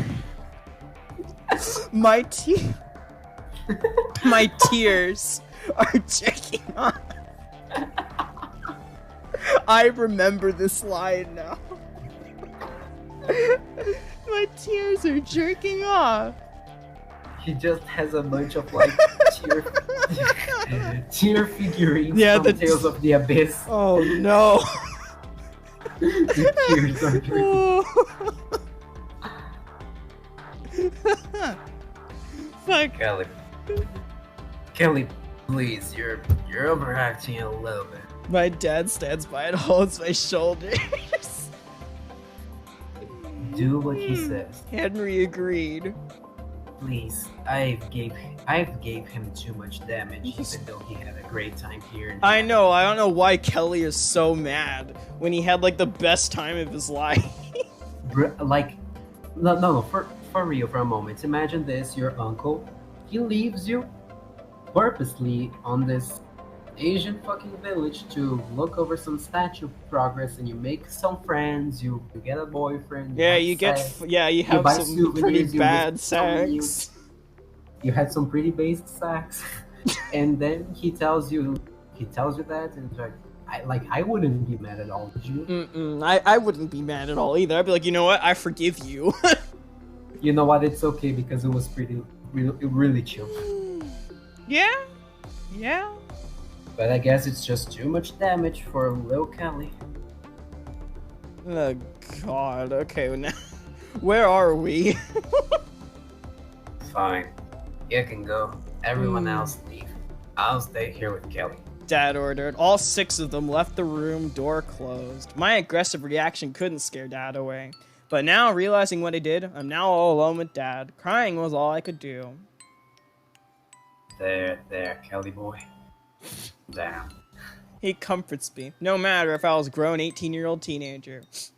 He really used me, Dad, I wailed. He really used me. I sobbed.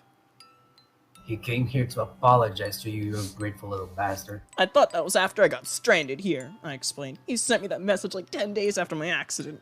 I continue sobbing. Dad came closer and embraces me. He's so much taller than my head rested his lower chest closer to his heart. I can't believe he did that to me, I muffled. I knew I should have used the condom. Okay. You were the cum shot your mom should have swallowed. I knew I shouldn't send you instead of it to stay with Henry. I should have done it. You and I didn't know this was going to happen, Dad. I shuddered. Shit happens, I stated. Sorry, son. He says as he rubs my back. Sexually. I swear to God, if this turns into a sex scene, I'm gonna... Oh no, I don't think so. Please. Ah. Did you have a hard time staying here, my boy? He asked. No, I said as I part from him. Not at all. I wipe my tears from Mom's hanky. See? He smiles. Sylvia told me about your recovery after a whole ordeal with your ex-boyfriend who should not be named. Really move on? I look up to him and nodded. Yeah. You're one strong kid, Kelly. Full of sensible feelings that your heart desires to show. That's true. I calm myself, but there's one more thing I want to talk now. It's a good time as father and son. Dad? Yeah? While staying here, I've been thinking. Thanks to some advice from someone, I should come clean. What is it? It's about Connor, the plot device. What device? A strange feeling of nostalgia is coming.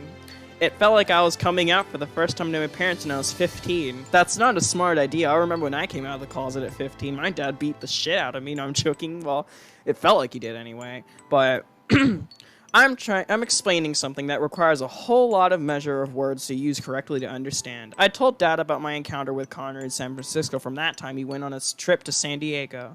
He's in the protection program for endangered eyewitness. Every bit of moment I explained, all that weight was lifting me. In me was lighting up. Dad listened carefully. Let's see. Connor told me that I should keep it as a secret from all of you because he feared the criminals would be after us before we know it. He didn't want to jeopardize us. He didn't mean to. He was just trying to protect us, even though, like, the witness protection program exists. So, like, what the fuck? I talked. I'm so sorry, Dad. The pain was so strong that I was dying inside. I started to cry again. You really miss him the most. Kelly. I'm telling you all this because you were so upset at Henry. You came all this way just to see me, right? Because you were losing me. Afraid of losing me, I said, all frowned. Dad, are you okay? I see a grown man starting to tear up like a little bitch. Blood the face is fine. He faintly said, "Yes, Dad, it's fine and well," I cried. But suddenly, Dad abruptly hugs me quickly. Dad sighs for air and sighs in relief. He inhales. I've almost lost hope. Dad's voice is weakening. Kelly, for all these years, I thought that I failed you as a father because of Connor. I didn't know what I was doing. I was really afraid of and I can't let anything happen to you. I love you, Kelly, but not in the way a father should love his Oh dear. I love you too, Dad, replied him. Oh, what? Okay. We cried together to let go all that stress and depression we've been carrying for years. It was time to end it. We both calmed down and breathed back to our breath and wipe our faces. So, Kelly. Dad began. Yeah. After all what happened to you, was there a bright side of the situation? Sylvia told me you were having fun here. Yeah, like I told you, I met some friends while staying here, I said. So, I'm asking, but who gave you advice to give you courage to talk about it? Dad asked. Oh, I met this guy who... I blushed, Dad saw it. Well, I met this guy who I slowly started to connect with. I'm feeling like he caught me right there, but I keep talking. He makes me feel so welcome than being stranded in here. My heart is rising as I talk. Dad was listening, but then we hear the door knock. Dad went up for it. He opens the door. I heard him speaking Japanese. Can I help you? Believe it or not, I taught Dad to speak Japanese. Of course you did, since most of his business's routines are often in Japan. Let's see. Yeah, this is Koya. Yep. Oh, I'm sorry. It's Kelly. That voice. Koya walked to the door. Kelly, you know this faggot? Dad asked in English. Yeah, he's the guy I was talking about. This is Kaya Tsuki. I swished to Japanese. Kaya, this is my dad, Ronald Sullivan. Kaya realized what I had said. I really want to talk in private, but Dad is fluent about it. He could hear it whatsoever. Dad looks at the husky. Well, it's nice to meet you, Koya-kun. Dad said in Japanese, handing over his hand. Nice to meet you too, Sen. They both handshake. He must be surprised that he also speaks Japanese.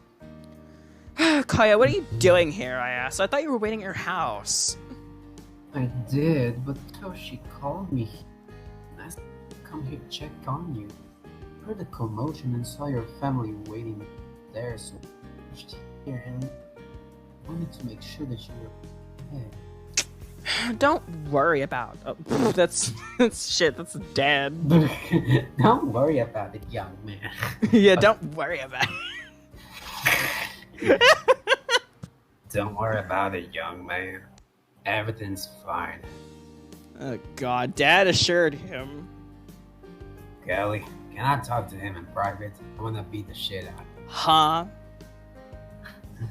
Just for a bit. Dad said. Wait outside. Wait inside. I obeyed him and closed the door, leaving the two outside on the corridor. Temptations are always handy for me, so I listened carefully to their conversation. Is, everything alright, Sullivan's son? I heard Koya's voice. Yeah, everything's alright, Koya. Dad's voice. Listen, I know we just met and all, but I feel like I must thank you for all of it. Pardon me. Did you fuck my son? Yes, I did. Oh no. Yes, I did. Don't be nervous, I'm just asking. He said. Well, I guess it can't be in doubt that Kelly has opened up to you. Oh no. Shit, bro, Kelly. Damn. Oh boy, Kelly, blood on the sheets, that's for sure. Yeah. Yeah. Opened up to you. Triggering. I just want you to know, if you didn't know yet, ever since Kelly came out of the closet, he had been through a lot in the past. Yeah, I know. Kelly told me his experiences, He opened it up very well. Oh god, this is awful. This is bad. This entire story is banned. Koya said.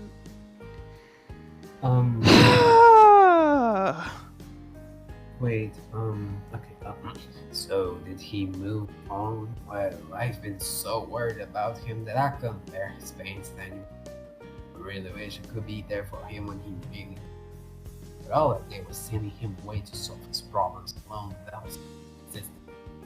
I sense that he could be frowned and saddened of regret. Oh, don't worry about it, Sam. You're gonna see a new cow. He's gonna be a better person. See?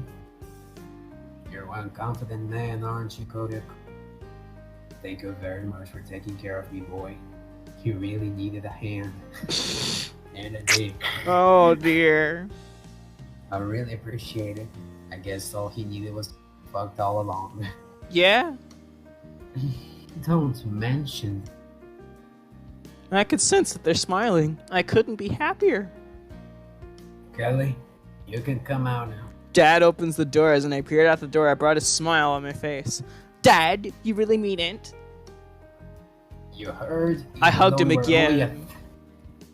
Even though we were only a thin Japanese wall apart. Yeah? I hugged him again. Alright. Dad, I love him. I whimpered. I really love him. I want to keep in touch with him.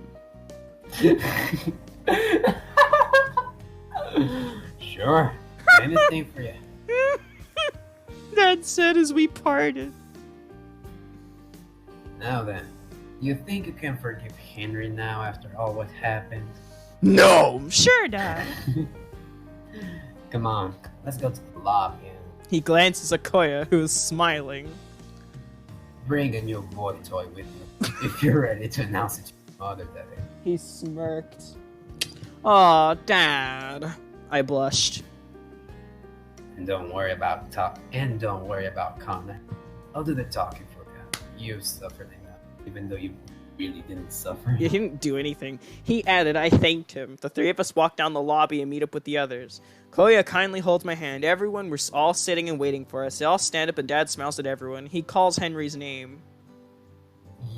Yes, Ronald? Wait, Shit. Kelly forgives you for all you done to him, you bastard. Dad announced him. Really? He reacted, and to prove it to him, I hug him. Oh, Kelly, this is so... Embarrassing, all of us replied. A stand back from Henry and Faith Ashton. Oh, look, the plot point from, like, the 8th chapter of this fucking garbage story. Hey, Ashton, do you still want your sword? I asked.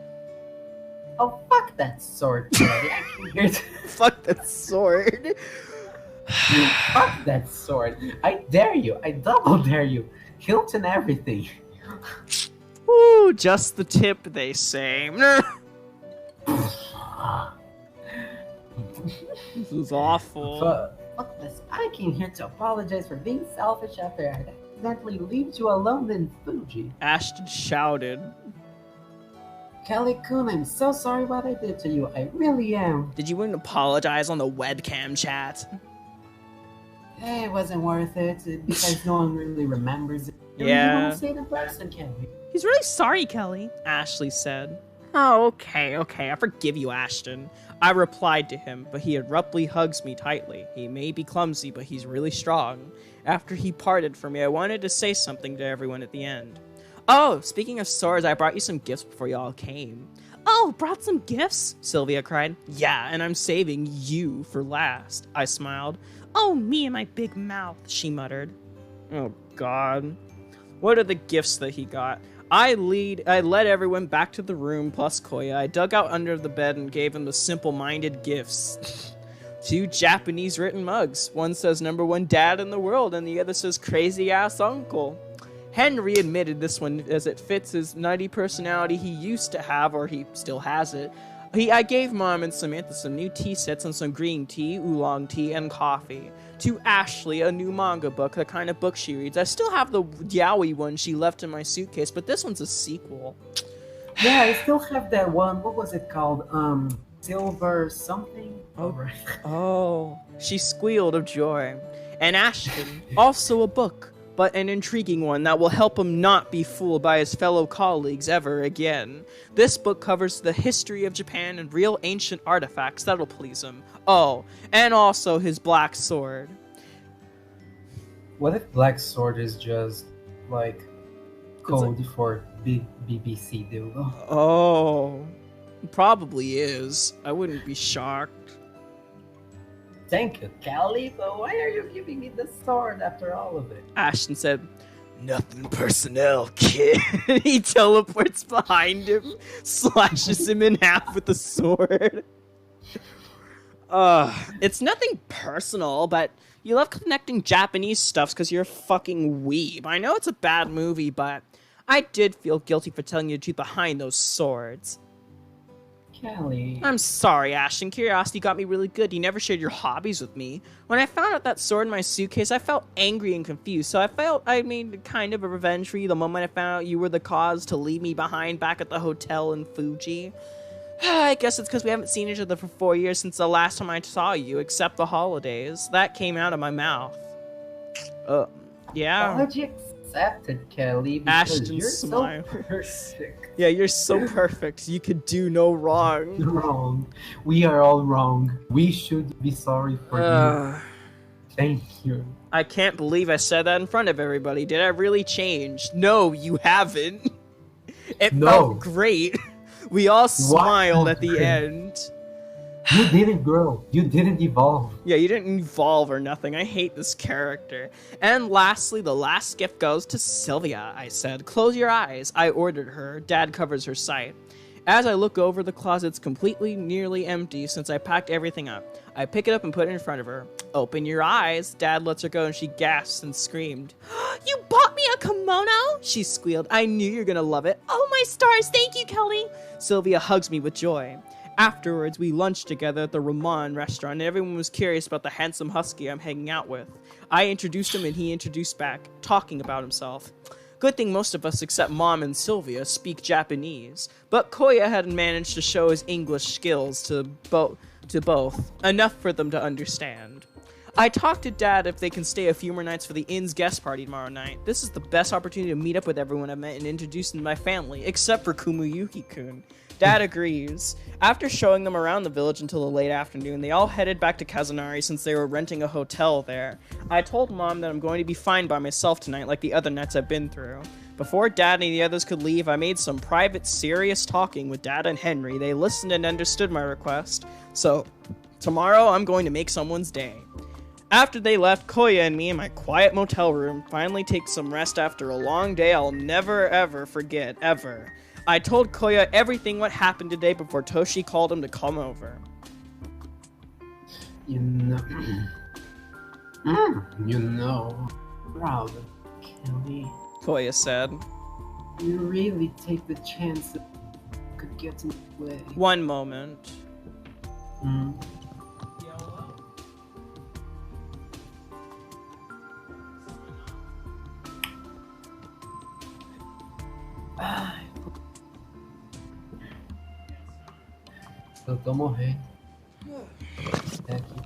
Thought I heard someone knock. Sorry about that. I'll edit that out in the footage later. Where were you at? I forgot. Wait. Oh, yeah, I'm proud of you, Kelly. I knew you. Anything cross your... Thank you, Koya. I sigh with relief. You really were my torchlight. You guided me to find the exit. Dad is now happy that Connor is alive and well, at least from a year ago. I saw a slight change of him. What did you know? Well, he's the same old dad I used to know. Okay. That's not changed, but I grinned. Bruh. Son. Cool. What's got into? Well, I don't know, but he's really open-minded. You can relax on that.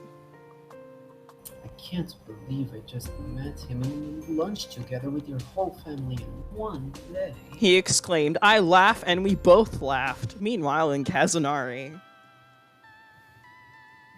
After a tough day, meeting up with Kelly at the village.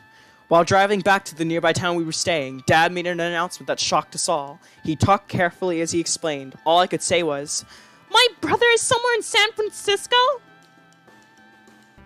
Yes. Dad said. He's staying there protected by the program. Ghana did what was best for him. Ugh, Dad said it bravely. Mom couldn't stop crying. So was I in disbelief. After all this time, Kelly kept it in secret? Kelly felt too guilty for being the only one who counted it. Dad said. And Blood Device told him not to say a word. No, this is too complicated to believe. This is Ghana we're talking. Kelly doesn't say anything too radical. Rangers to claim to. Later, we recover our reactions after Dad's revelation. We came back to our hotel and night has fallen. We can finally have rest. We had diner. And then go to bed. It was a really long day. I brought the kimono that Kelly gave me. It's so beautiful. Oh, wow, they didn't use the word is. Okay, that shocked me, actually. I really wish I could wear it for a certain event. This lovely dress, Sylvia. Kelly really thinks about you. Dad said as I place it in the closet. Oh, he really does. I smiled. You can wear it for the evening party.